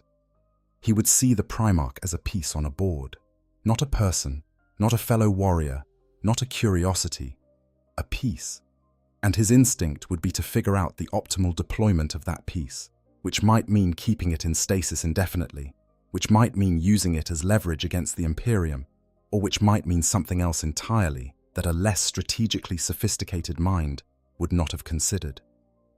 Cryptex Xeris, who is believed to have been directly responsible for the technical implementation of biotransference itself, the mechanical genius who built the biofurnaces, would respond in a third way entirely. He is motivated not by power or by nostalgia, but by knowledge. He studies biological life with the focused intensity of someone who once understood it from the inside and now studies it from the outside, the way a person who has lost their sense of smell might become fascinated by the chemistry of scent. A Primarch's biology would represent to Xeris the most complex, most sophisticated biological system he has ever encountered. He would want to take it apart, gently, carefully, in stages, learning everything there was to learn before even considering whether to put it back together. Thus, these differences in personality and motivation are not just color, they are what makes the political situation around the discovery so volatile, because any overlord who finds the Primarch has to contend not just with the Primarch themselves, but with every other Necron who will eventually hear about it.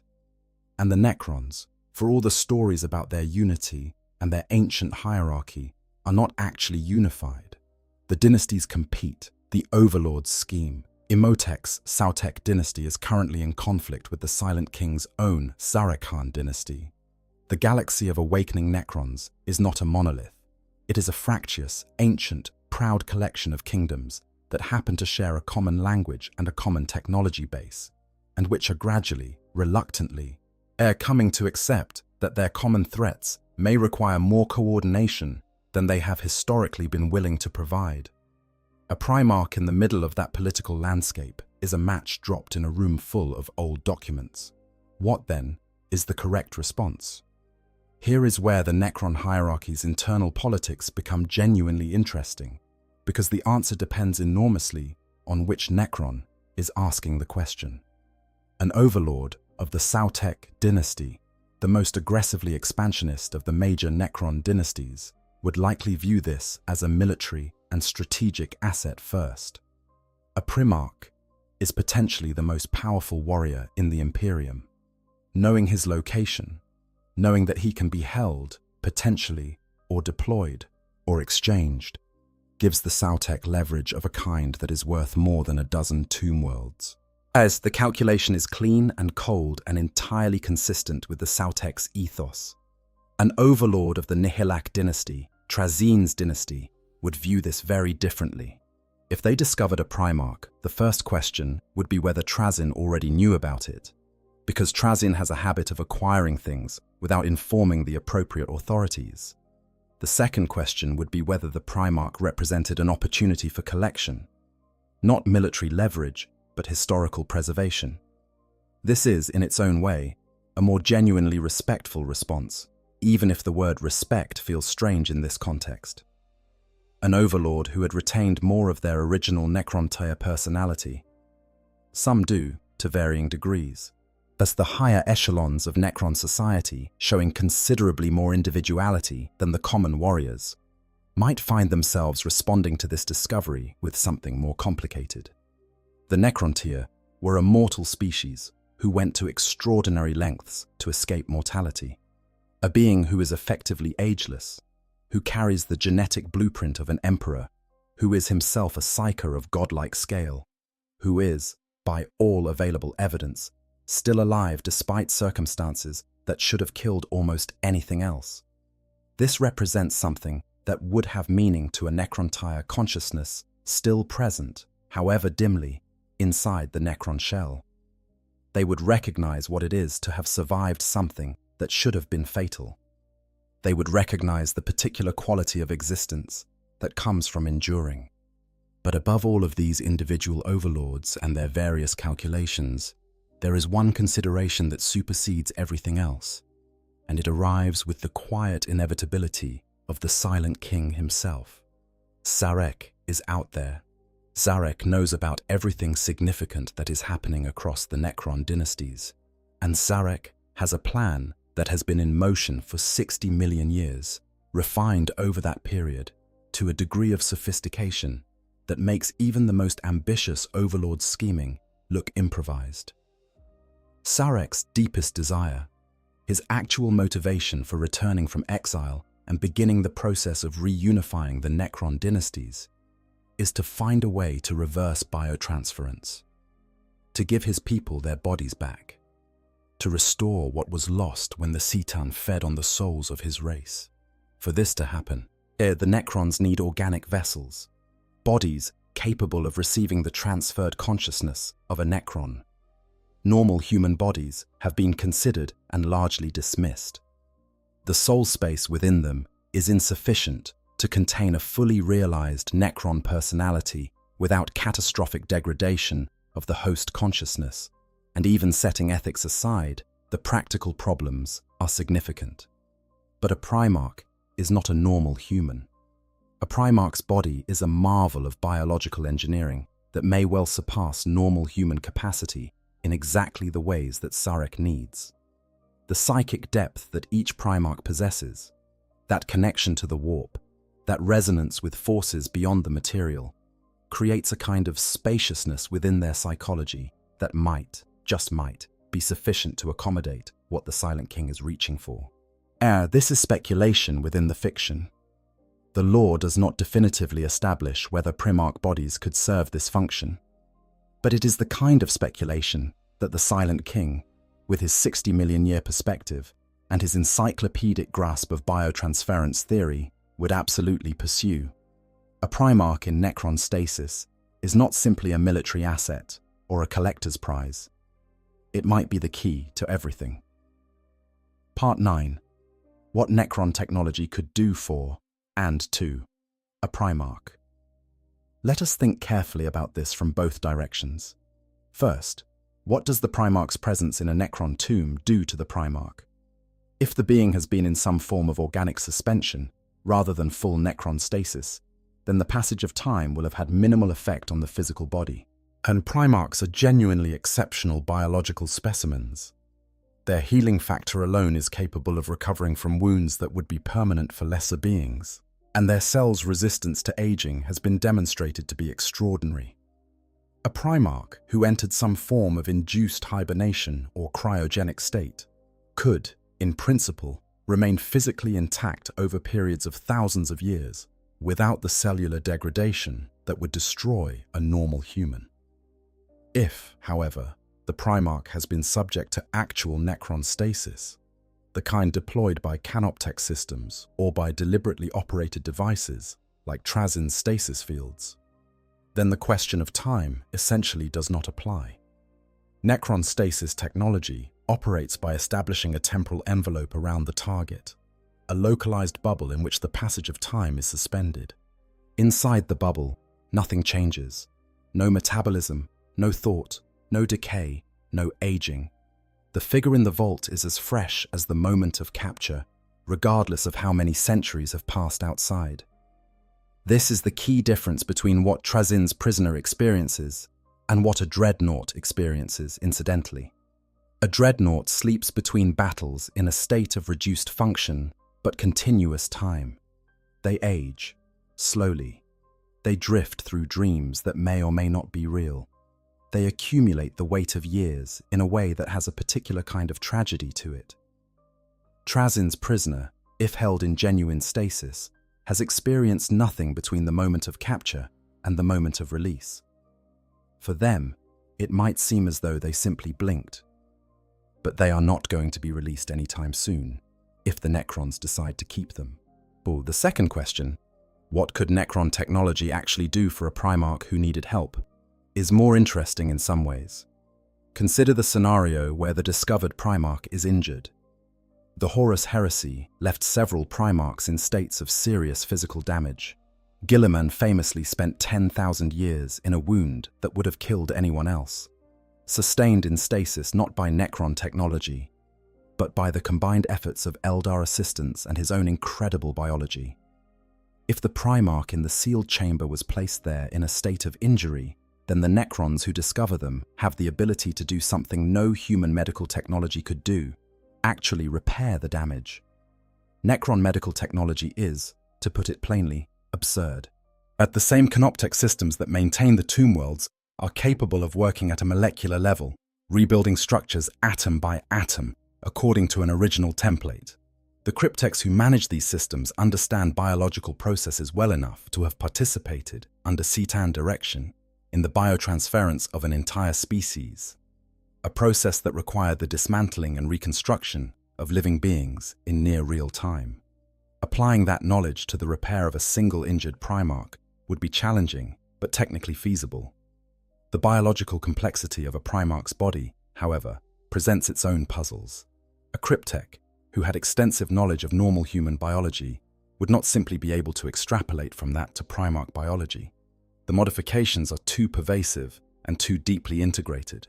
While every system is modified, the skeletal structure, reinforced with materials that have no equivalent in natural human biology, the muscular and connective tissue, rebuilt with proteins that provide structural tensile strength far above the natural maximum, the neural architecture, redesigned to support processing speeds that conventional human neuroscience cannot accommodate, the endocrine system, tuned to release biochemical compounds in response to stress that have no human equivalent and produce effects in the Primarch's cognition and physical performance that human pharmacology cannot currently replicate. A cryptech studying a Primarch would be doing new science, not the application of known principles, but the genuine expansion of understanding into territory that no Necron consciousness, in all of their billions of years of accumulated knowledge, has ever encountered before. This is actually quite a striking thought. The Necrons know more about the universe than almost any other civilization. Their scientific understanding extends back to the earliest epochs of galactic history. They have studied more species, more technologies, more forms of life than any other intelligent beings have had the opportunity to examine. And yet a Primarch would represent genuinely novel territory. The question of whether they would want to heal the Primarch is separate from whether they could, and the answer depends again on who the Necron decision-makers are and what they want from this situation. If a cryptech is given free rein and genuine curiosity, as they would likely want to study the Primarch before making any decisions about treatment. A Primarch represents a biological specimen of extraordinary rarity, one of only 20 ever created, and most of those dead, fallen, or missing. The opportunity to examine one in detail would be irresistible to a being for whom scientific inquiry is one of the few pleasures that survived biotransference intact. What the cryptech would find in that examination would be remarkable. The jewel hearts, the black carapace, and the physiological modifications beneath it, the structures that in a space marine are the gene seed organs, but in a Primarch are present in a far more integrated and complete form, the neural architecture that supports a psychic presence of this magnitude, and the structural reinforcements in the skeleton that allow the body to survive forces that should be lethal, the whole glorious, terrible biological masterwork of it. And then there is the warp signature, the psychic depth, the connection to something that the Necrons, by the nature of what biotransference took from them, can only observe from the outside. This would fascinate a cryptech in ways that no other discovery in the current era of awakening could match. Because the warp signature of a Primarch is not incidental to them, it is not a feature they have developed or a power they have trained. It is intrinsic. It is woven into the structure of who they are at a level that precedes memory or choice. The Emperor placed it there when he created them.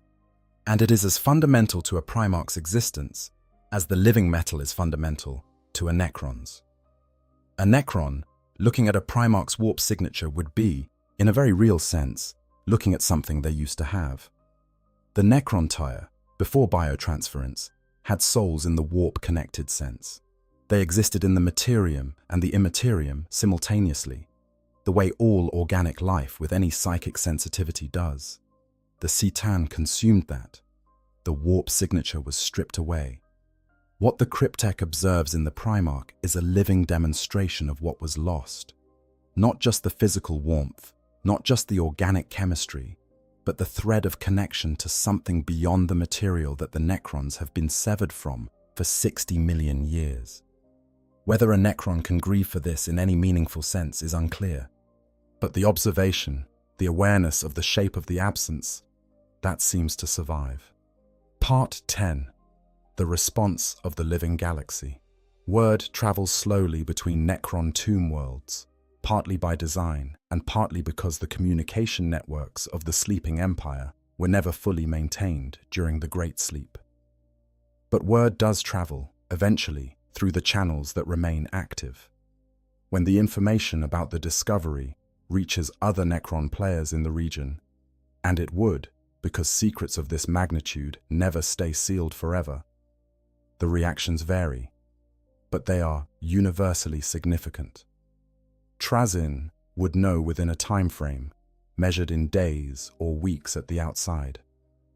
He has informants everywhere, and his investment in monitoring the activities of other Necron overlords is a direct function of his interest in preventing anyone else from acquiring interesting things before he does. His response would be immediate and strategic. He would attempt to establish communication with the overlord holding the Primarch, opening negotiations whose surface presentation would be collegial and whose actual objective would be to get custody of the find. Whether he would succeed depends on the specific overlord involved, but the probability is non-trivial. Trazyn is very good at what he does. The Sautek dynasty, under the Stormlord Imhotep, would process this information differently. Our Imhotep is possibly the most strategically capable Necron overlord currently active in the galaxy, a being who calculates the cascading consequences of decisions across timeframes measured in centuries. A Primarch in Necron custody represents a political lever of extraordinary potential. The Imperium would want their lost son back. The Imperium in the current era is desperately overextended, fighting on dozens of fronts simultaneously, and the Silent King's emerging presence on the galactic stage has already complicated their strategic picture considerably. This is leverage. Imhotep would want to use it.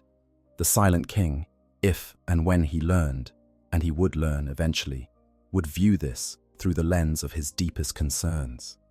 He is not primarily interested in leveraging the Primarch against the Imperium, but he is interested in what a Primarch might represent for the Necron dream of biological restoration. He would want to meet this being when it was safe to do so. He would want to understand what the Emperor's genetic engineering achieved, and whether any of it is applicable to the project that has been the true purpose of his return. Now imagine the Imperium's perspective. If intelligence, through a captured Necron canoptek, through a psychic vision, through a tortured informant in the right place at the right time, reached the Imperium that one of their lost Primarchs was in Necron custody, the response would be extraordinary in its scale and its difficulty. The Imperium has limited ability to project force into deep Necron territory. A tomb. World in full activation is arguably the most defended installation in the galaxy. Millions of near-invincible warriors, canoptek systems capable of rebuilding themselves as fast as they can be damaged, automated weapon systems that make even Titan-class war engines look approachable, and over all of this the cold green glow of reanimation protocols that stand up destroyed Necrons to fight again before the dust from their fall has settled.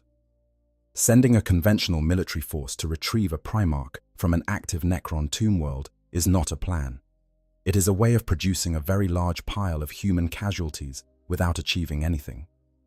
The Death Watch, the chamber militant of the Ordo Xenos, the Inquisition branch dedicated to alien threats, would be the most likely spearhead of any extraction attempt.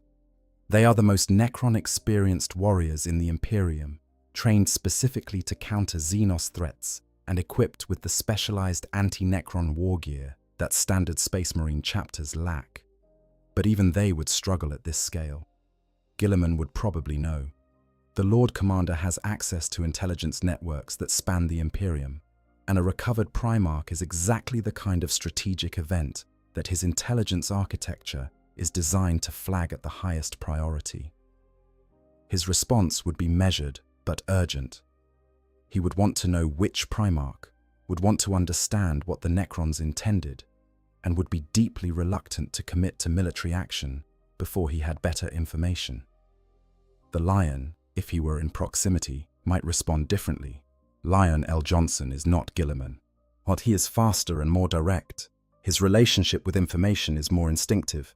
If it was Leman Russ in that vault, his old friend and rival, the being he fought for a day and a night over an insult on the world of Dulan, the Lion might not wait for full intelligence. He might simply go. Part 11. The Chaos Complication and the Tyranid Shadow. No significant event in the 40,000 universe exists in isolation, and the discovery of a Primarch in a Necron tomb would generate immediate attention from parties that the Necrons and the Imperium would both prefer to keep uninformed. The Chaos Legions have a very specific relationship with the Primarchs, specifically with those Primarchs who were turned or who fell. Daemon Primarchs like Magnus the Red, Mortarion, Angron, and Fulgrim have their own relationship to the question of any missing Loyalist Primarch's return. Magnus, in particular, has specific knowledge about Leman Russ. If there is a connection between the Wolf King's disappearance and a Necron tomb world, Magnus would want to know about it, and his capacity for gathering information across the psychic landscape of the galaxy is considerable. The agents of chaos, the Thousand Suns with their vast intelligence network, the Word-Bearers with their extensive system of mortal cults, the Alpha Legion with their infiltrators in positions ranging from planetary governor offices to the highest levels of the Inquisition, would eventually receive word of any significant discovery in Necron space. The nature of chaos is to corrupt, to twist, to destroy.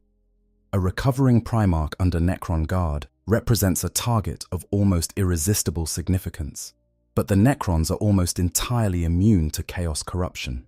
Their souls were consumed 60 million years ago, and there is nothing left for the ruinous powers to grasp.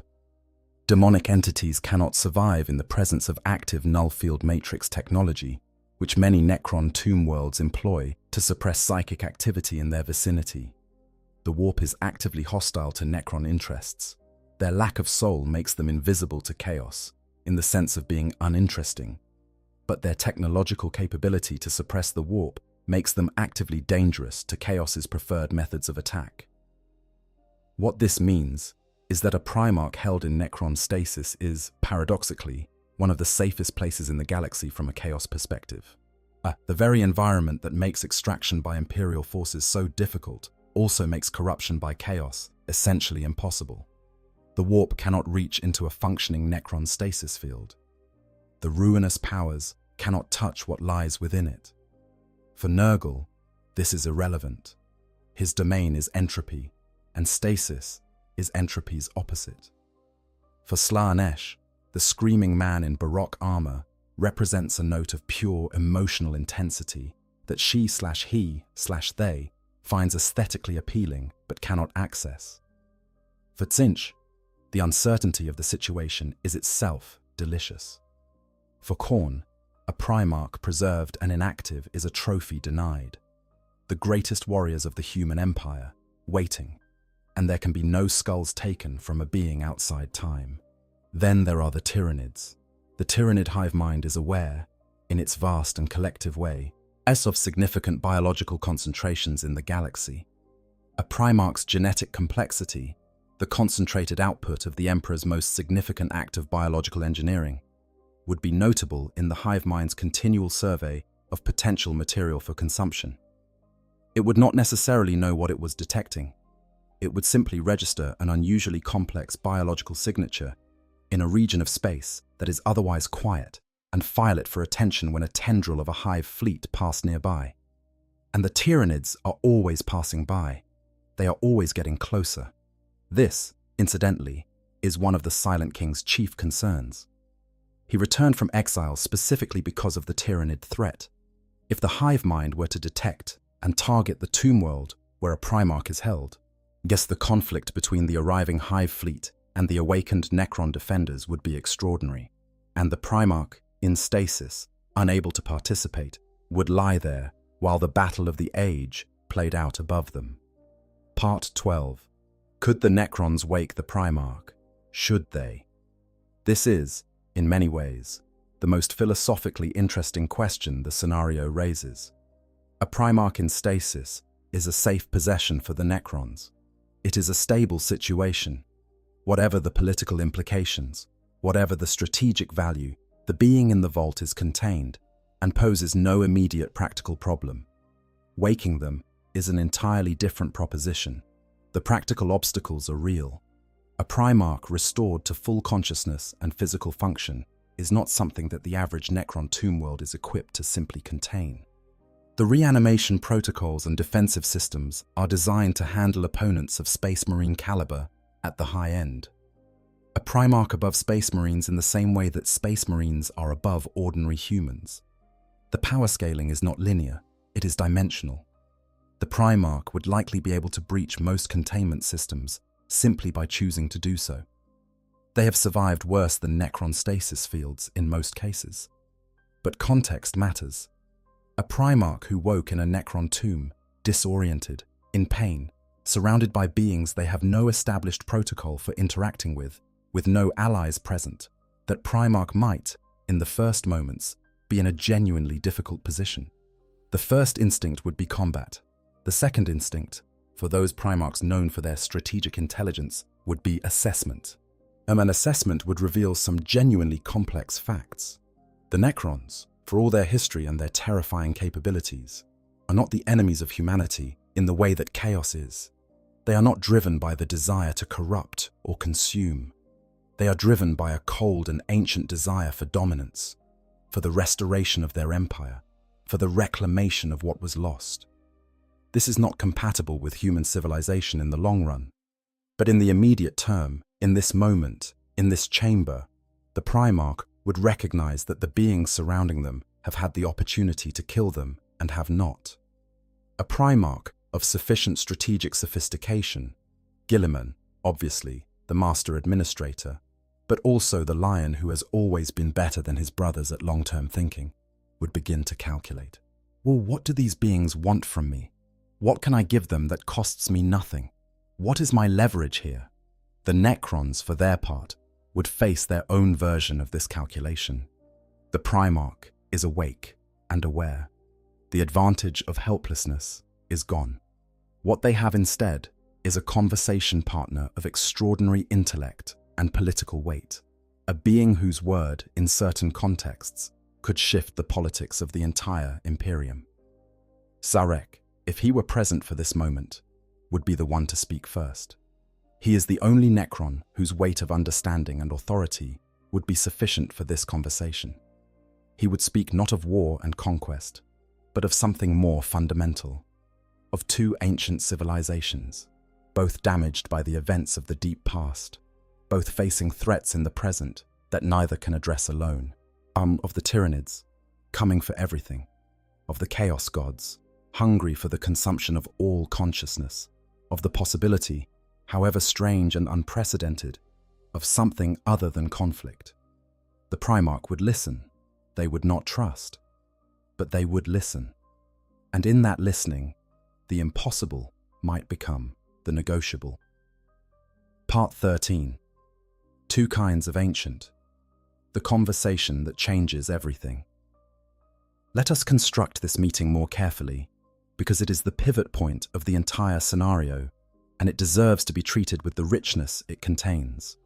Zarek has been waiting for a moment like this for 60 million years. Not specifically this moment, not the specific discovery of a specific Primarch in a specific Necron tomb, which is not something that features in any strategic calculus he has ever run. But a moment of contact with a powerful enough representative of a living civilization at a level of mutual significance, that real negotiation becomes possible rather than simply the management of a threat. He has been looking, across the decades since his return, for a door. And a Primarch is not a door. They are a door that has been knocked out of a wall by something enormous and is only barely hanging on its hinges. He approaches the chamber alone, except for the Triarch Praetorians, who flank him at what he judges to be a respectful distance. The Praetorians are beings of extraordinary patience. They did not sleep during the Great Sleep, remaining awake and active for 60 million years as the galaxy changed around them, and serving as the institutional memory of the Necron civilization and ensuring that its codes and traditions survived even when its people did not.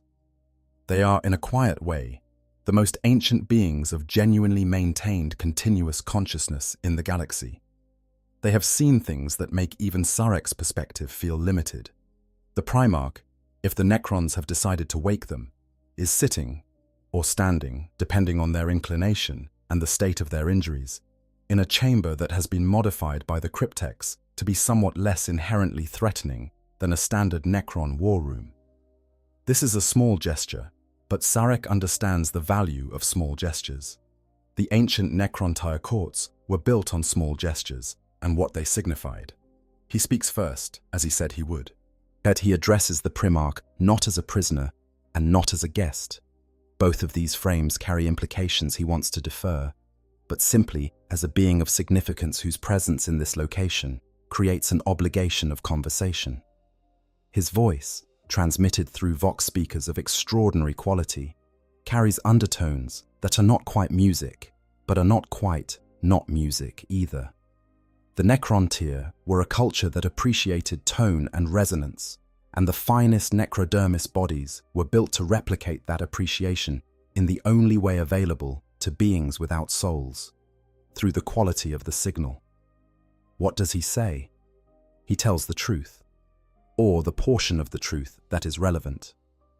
He tells the Primarch that they are on a Necron tomb world, that they have been in some form of preservation for a period of time, that the Primarch will need a moment to process, that they are physically unharmed and free from any current restraint, and that the Necrons have no immediate hostile intention toward them. He does not say that they have been observed and studied for some time before being woken. He does not say that 3 separate overlords have already argued over custody. He does not say that Trazyn sent a message expressing interest in acquiring this particular specimen, a message that was replied to with language that diplomatic protocol requires him to describe as firm. What he offers, instead, is context.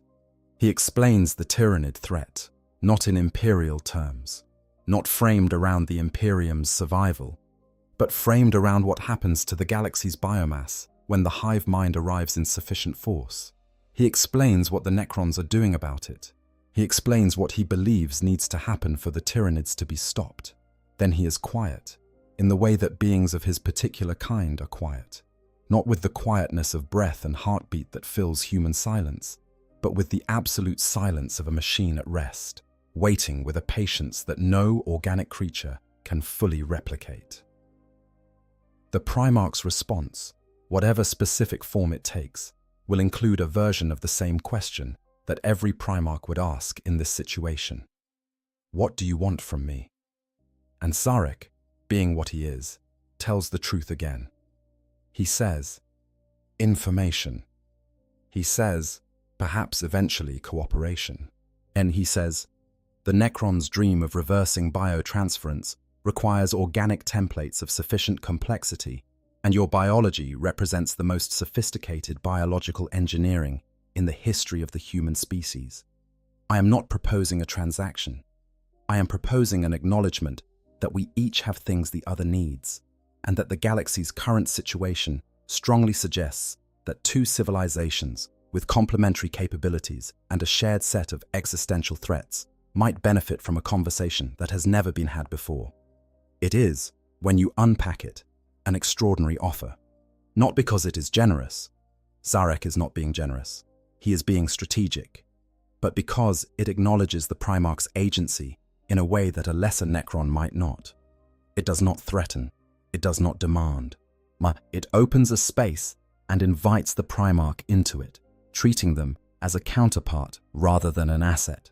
The Primarch, if they are one of the strategically sophisticated ones. The Lion, Guilliman, if he were somehow here, perhaps the Khan, will hear this and understand both what is being offered and what is being left unsaid. They will not trust it, but they will engage with it, because the alternative is combat in a tomb world full of Necron warriors, and a Primarch's superb strategic intelligence does not lead them toward battles they cannot win. What follows is a negotiation unlike any that 40K has depicted in current canon. Not a battle, not a threat, two ancient things, shaped by their different kinds of loss, trying to find the outline of something that could, in a very different galaxy from the one either of them grew up in. It'd be called a common interest. It will not be clean. It will not be simple. There will be moments when the Primarch's loyalty to the Emperor and the Imperium pulls against the pragmatic logic of what Sarek is proposing. There will be moments when Sarek's 60 million year habit of calculation produces responses that the Primarch finds insulting or cold. There will be moments when the weight of what the Necrons are, what biotransference made them, what they lost, what they cannot recover on their own, sits in the room between them like a third presence. But the conversation happens. And once it has happened, neither of them can go back to a version of the galaxy where it hasn't. For Part 14, Fan Theories and What Comes Next. The question of which specific Primarch is most likely to be found in a Necron tomb is one that the 40K community has approached from many different angles, and the answers are genuinely varied. Lemon Russ remains a strong candidate for several reasons beyond his mysterious disappearance. The Space Wolves have a documented tradition of the Great Hunt, regular expeditions sent out to search for their missing father. These hunts have repeatedly failed to find him, which suggests he is not simply hiding in the Eye of Terror in a way that conventional search methods could locate. He might be in a location that cannot be conventionally reached, which a Necron stasis vault, phase-shifted slightly out of normal space, would qualify as. Additionally, the Fenrisian belief that Russ will return at the time of greatest need fits oddly well with the narrative possibility of a being held in stasis being released at exactly the wrong, or the right, moment. There is also something quietly poetic about the specific combination of Russ and the Necrons. Russ was the Primarch most hostile to psychic powers, a being who disrupted sorcery simply by existing nearby, whose presence in the warp was closer to a void than a signal.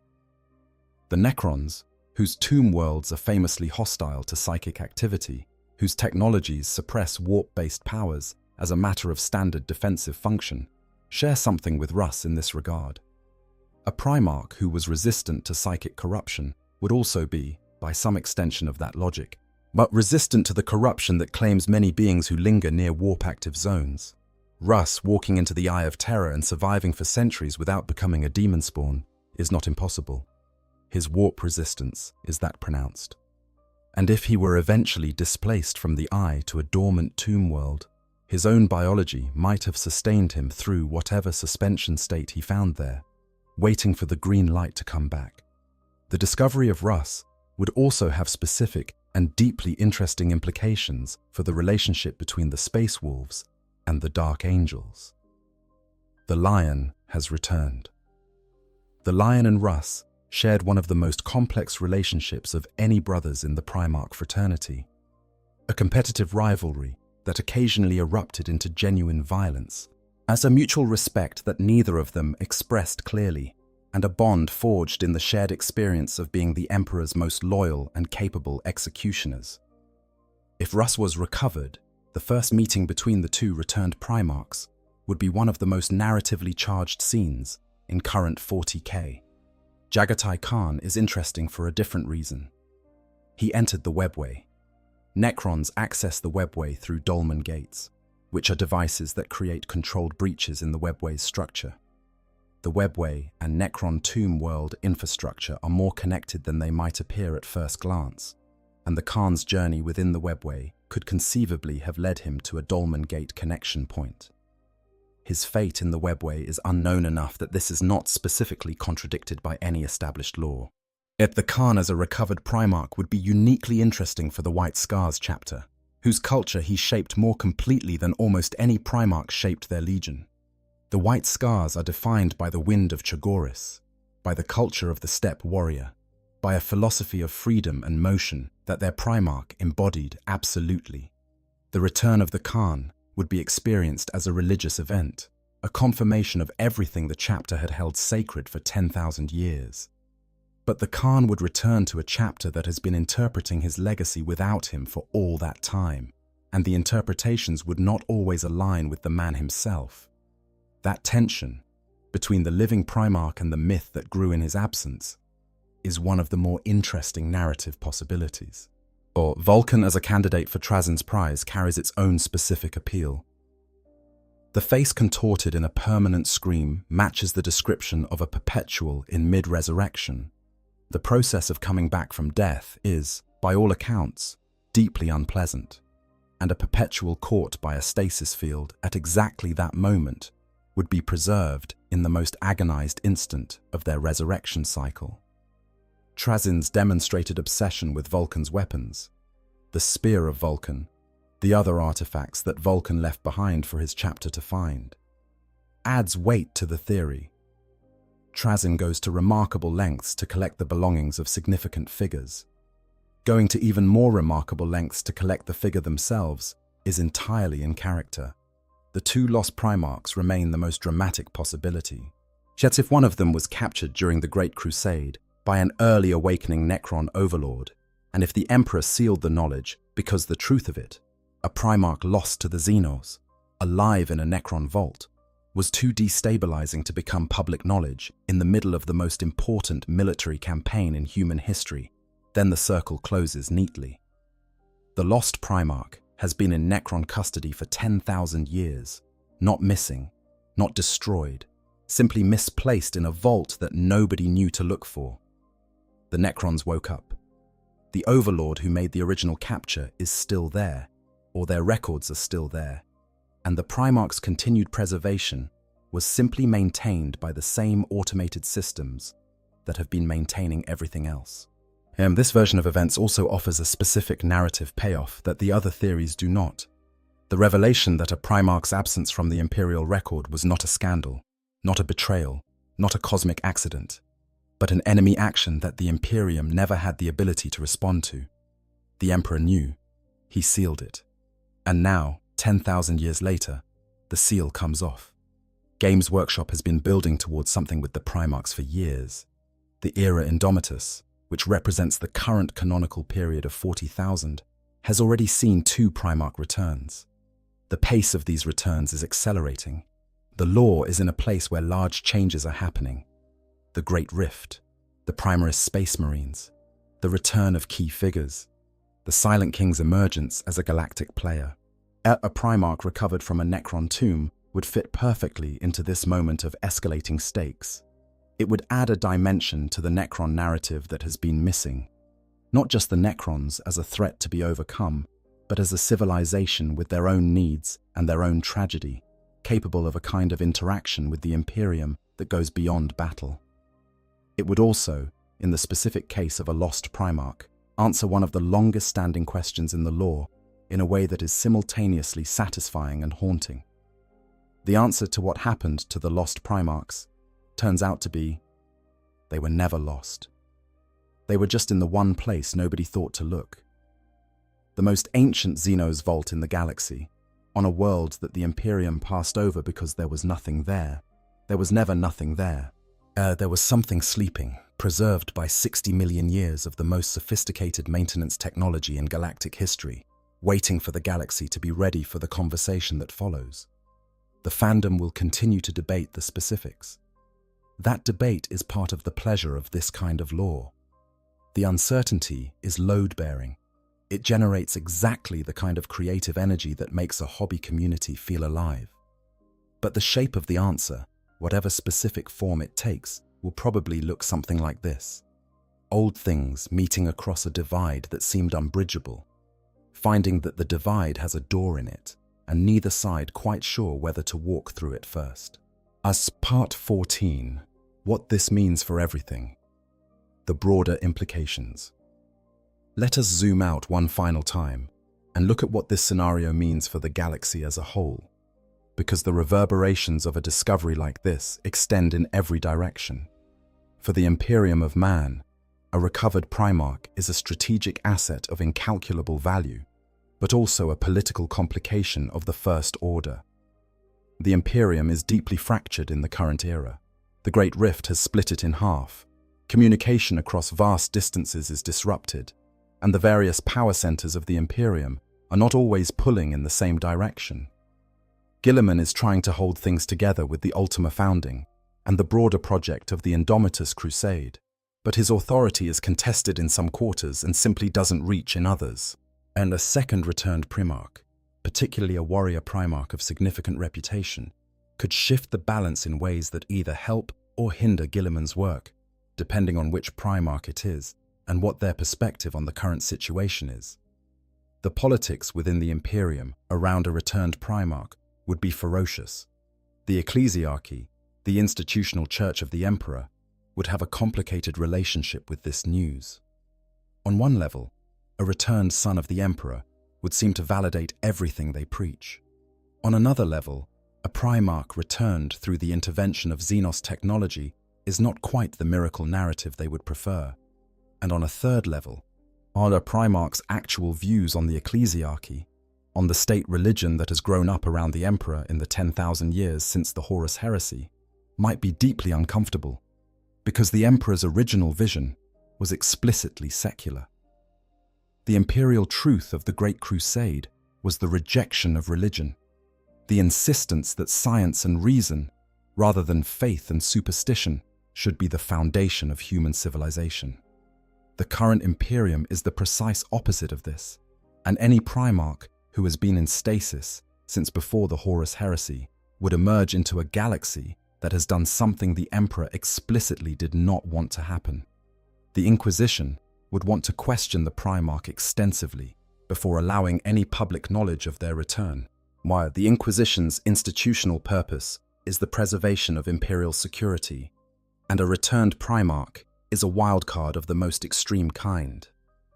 They have godlike combat capability, unquestionable political authority within their own chapter's culture, and potentially dangerous information about events 10,000 years in the past. The Inquisition would want to understand everything about the circumstances of their preservation before deciding what to do with them, and the Inquisition is not an institution known for its patience with beings who do not cooperate with its inquiries. Guilliman would probably be the most immediate and pragmatic responder. He has experience with exactly this situation. His own return was chaotic, and he spent significant energy in the immediate aftermath simply orienting to 10,000 years of change. Yet he would treat the returned Primarch as a brother, which they are, but also as a problem to be managed, which they also are. And the combination of those two imperatives would generate the kind of carefully organized chaos that Guilliman is extraordinarily good at navigating. Lemon Russ, for example, would be deeply uncomfortable with the scale of change that has occurred. 10,000 years of Fenrisian tradition would have to be renegotiated. The Space Wolves, who thought him a myth, would have to recalibrate their entire spiritual understanding, and his relationship with Guilliman, never a warm one, would be complicated further by finding that his practical-minded brother has become, effectively, the ruler of the Imperium in everything but name. A warrior Primarch returned also changes the military calculus immediately. And a recovered Primarch could serve as a war leader of a kind that no Space Marine chapter master or Primaris captain can match. They could unite fractured forces, command combined operations of a scale that the current command structure struggles to coordinate, and inspire the kind of absolute commitment in the warriors around them that only beings of their nature can generate. For the Adeptus Mechanicus, the great tech priesthood of Mars, a Primarch's return through Necron intervention opens questions of extraordinary sensitivity. The Mechanicus is profoundly interested in the Necrons' technology and deeply anxious about Necron incursions into their own technological philosophy. The idea of a Primarch preserved by Necron systems, healed by Necron cryptex, and interacted with by the Silent King himself. This is data that the Mechanicus would want access to desperately, and that their relationship with the Inquisition and the broader Imperial hierarchy would make it almost impossible for them to access directly. For the Eldar, all factions of them, a Primarch in Necron custody is a development to be monitored very carefully. The Eldar have their own complicated relationship with both the Necrons and the Imperium. The Craftworld Eldar have, on occasion, worked with Guilliman and other Imperial forces against common threats. The possibility of a negotiated arrangement between the Imperium and the Necrons, facilitated by the presence of a shared asset, is something the Eldar would want to understand and probably influence. The Eldar have long memories and complex agendas, and their relationship with the Necrons goes back 60 million years to the War in Heaven, which the Old Ones fought against the Necrons and the Citan before creating the Eldar as a countermeasure. The Eldar have reasons to fear a unified Necron imperial axis that go beyond current politics into the deepest substrate of galactic history. The Inari, the faction of Eldar aligned with the nascent deity Inead, the Eldar god of death, would be particularly attentive. They were instrumental in Guilliman's resurrection. If a similar opportunity arose with another Primarch, the Inari would position themselves to be involved, and their involvement always comes with its own agenda. For the galaxy's other factions, the implications radiate outward from the same central point. You of the Tau would receive intelligence about this through their own information networks and would be trying to determine what it means for their own position. Specifically, whether a Necron Imperial détente, even a limited and temporary one, makes the Tau's eastern expansion more or less viable. The Orcs would eventually blunder into involvement at some point, because that is what Orcs do, and the scale of the forces involved would be irresistible to any Orc warlord within several sectors. The Drukhari would be watching with bright, amoral interest, calculating how to profit from any instability. And over all of it, the slow tide of the Tyranids continues to advance, indifferent to the political and military dramas of the civilizations in their path, consuming everything, always moving, always hungry. The question is whether the collision of these two ancient, damaged civilizations, the Necrons with their 60 million year grief and their dream of restoration, the Primarch with their 10,000-year sleep and their loyalty to a father who may never fully recover, produces a moment of genuine cooperation, or simply becomes another kind of catastrophe. In the grim darkness of the far future, of course, there is only war. But there is also, if you look carefully, something that could almost be called hope. The Necrons and the Imperium are not natural allies. They will never be natural allies. Their goals are ultimately incompatible. The Necrons want to reclaim the galaxy, and the Imperium wants to keep it. But in the specific, narrow window of the current moment, with the Tyranids coming and chaos tearing at the foundations of reality, and the great rift dividing everything that was once connected, there is a version of events in which two civilizations that have every reason to be enemies look at their common threats and make a calculation that neither of them is comfortable with, and both of them know is necessary. A Primarch is the bridge that makes that calculation possible to attempt, not because they have supernatural authority to broker peace, but because they are the one kind of being in the galaxy that both sides might, provisionally, and with considerable reservation, agree to listen to. The Necrons would listen, because the Primarch represents the most significant biological and psychic concentration the Silent King has had access to in 60 million years. And the Imperium would listen, because the Primarch is family. One of the Emperor's sons returned, and family earns a hearing even when the message is unwelcome. Closing thoughts. The silence at the center of everything. Pull back from the action for a moment. Pull back from the strategy and the politics and the military implications. Sit with the image itself. Somewhere in a sealed chamber that time has forgotten, a figure lies in the dark. They were immense once. They were terrifying and glorious, and the embodiment of everything their father dreamed for humanity. They led armies across the stars. They spoke with kings and gods. They shaped history simply by being present in it. And then something happened. An injury, a defeat, a desperate choice. As a moment of terrible bad luck in a galaxy where bad luck is the default condition. And they went quiet. And the world moved on without them. Wars were fought. Civilizations rose and fell. The Imperium they helped build was hammered into a shape they would barely recognize, driven by fear and zealotry and the desperate need to survive. 10,000 years passed, or more, or less. Time is strange in the places where primarchs end up. And then the green light came back.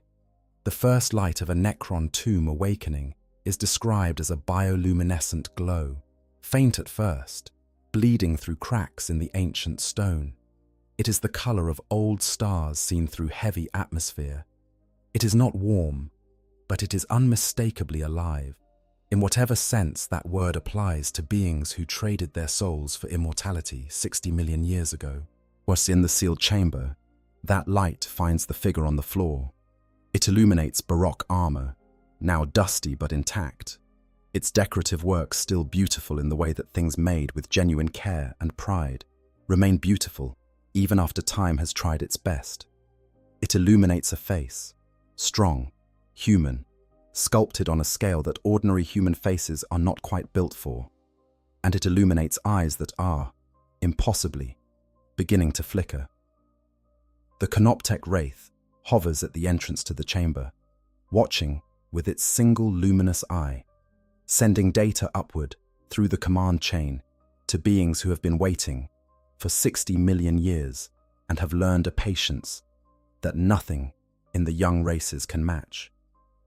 And something in the Primarch begins, slowly and then all at once, to wake up.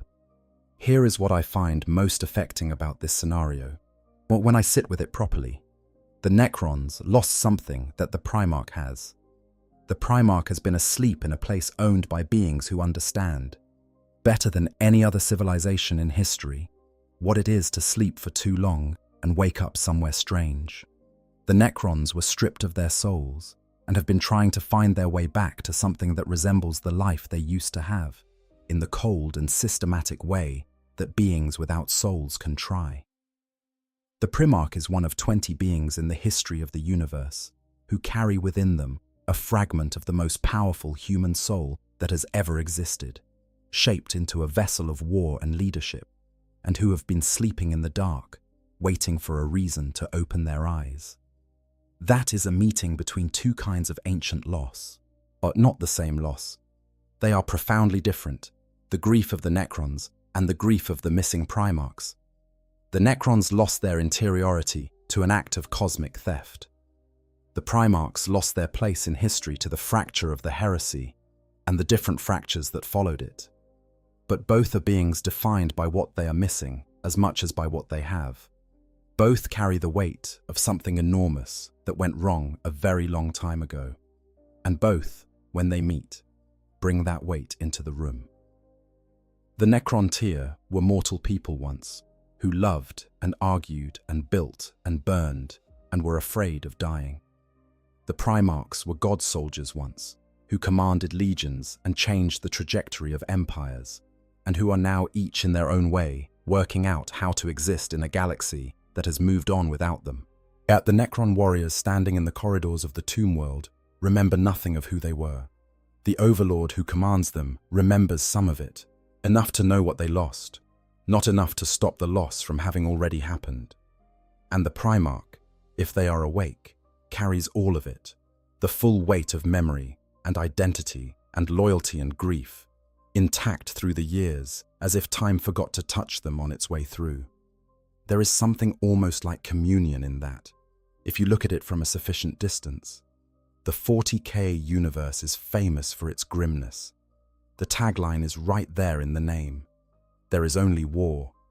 But the best moments in 40K lore the moments that land with genuine weight, that stick with you after you've closed the book or put down the codex, are often the moments where the grimness meets something that refuses to be entirely grim. Where an ancient Necron overlord, who has forgotten what warmth felt like, looks at a being made of warmth and war and feels something that his technical vocabulary doesn't quite have the words for. Where a Primarch, who expected to wake up to enemies, wakes up instead to something more complicated, to a silence full of questions, to eyes that have no pupils behind green light, but that are watching with what feels, strangely, like attention. What happens next is a story that has not been told yet. Maybe it never will be. Maybe Games Workshop will leave this particular thread unresolved, a possibility that lives in the negative space of the lore, generating its own gravity by never quite collapsing into certainty. Or maybe, one day, in a codex or a novel or a campaign supplement, the sealed chamber will open, and everything will change. Whatever happens, thank you for spending this time in the quiet dark of this tomb with me. Thank you for listening. These are the stories that make this hobby worth caring about. The ones where ancient things stir, where impossible meetings happen across the divide of history, where the weight of 60 million years sits across the table from the weight of 10,000, and neither one knows exactly what to say. If you have thoughts about which Primarch you think is most likely to be found in a Necron tomb, I genuinely want to hear them. The comments section is yours. This is a conversation worth having. And the theories and ideas you bring are what make this community one of the most interesting places in the hobby. If you enjoyed this exploration, please consider liking this video. It genuinely helps the channel reach people who might want to sit with these questions too. And if you want to be here for the next time we wander into the deep places of 40K lore, subscribing is the way to make sure you don't miss it. Until next time, this is Q on 40K. Go carefully out there. The stars are very old, and some of them are still watching. A final thought on the weight of waking. There is a detail in the script, 2 template style, that this channel loves. The idea that the most profound moments in 40K lore are not the ones that announce themselves with trumpets and devastation, but the quiet ones, the ones that arrive without warning.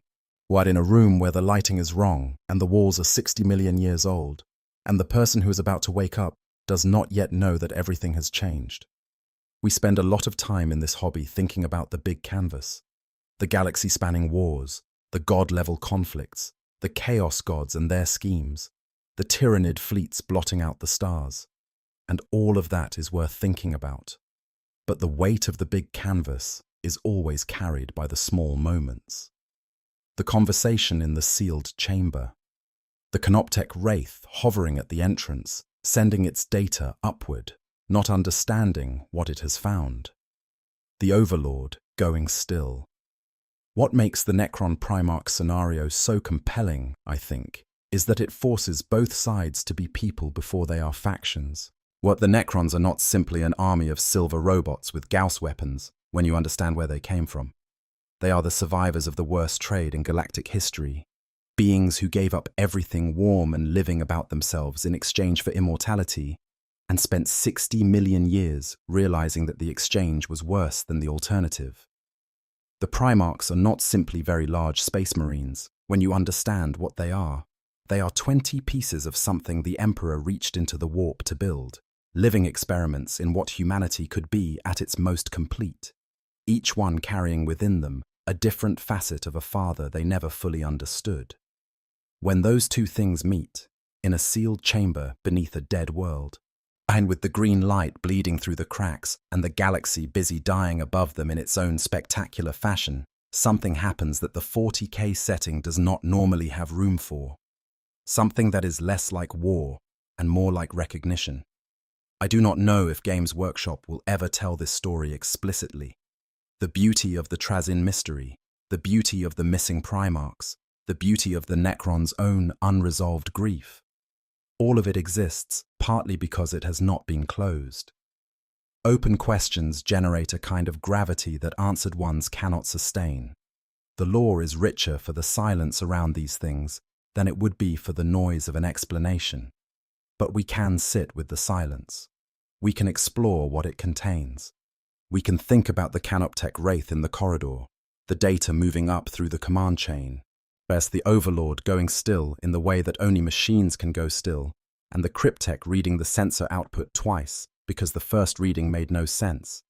We can think about the moment the stasis field releases, about the first breath the Primarch takes in whatever number of years it has been, about the sound of two hearts finding their rhythm again in a room carved from rock 60 million years before those hearts were even designed. And we can think about what it means for a civilization built on ancient loss to be the thing that gives something lost back to the galaxy. Not out of generosity, because Necrons are not generous, but because the calculation came out that way. And sometimes the calculation coming out that way is enough. That is all lore is, really. Calculations that come out as stories. Thank you for being here. You already know what to do. I hope you guys enjoyed the story. Make sure to hit the subscribe, like, share button, whatever you want.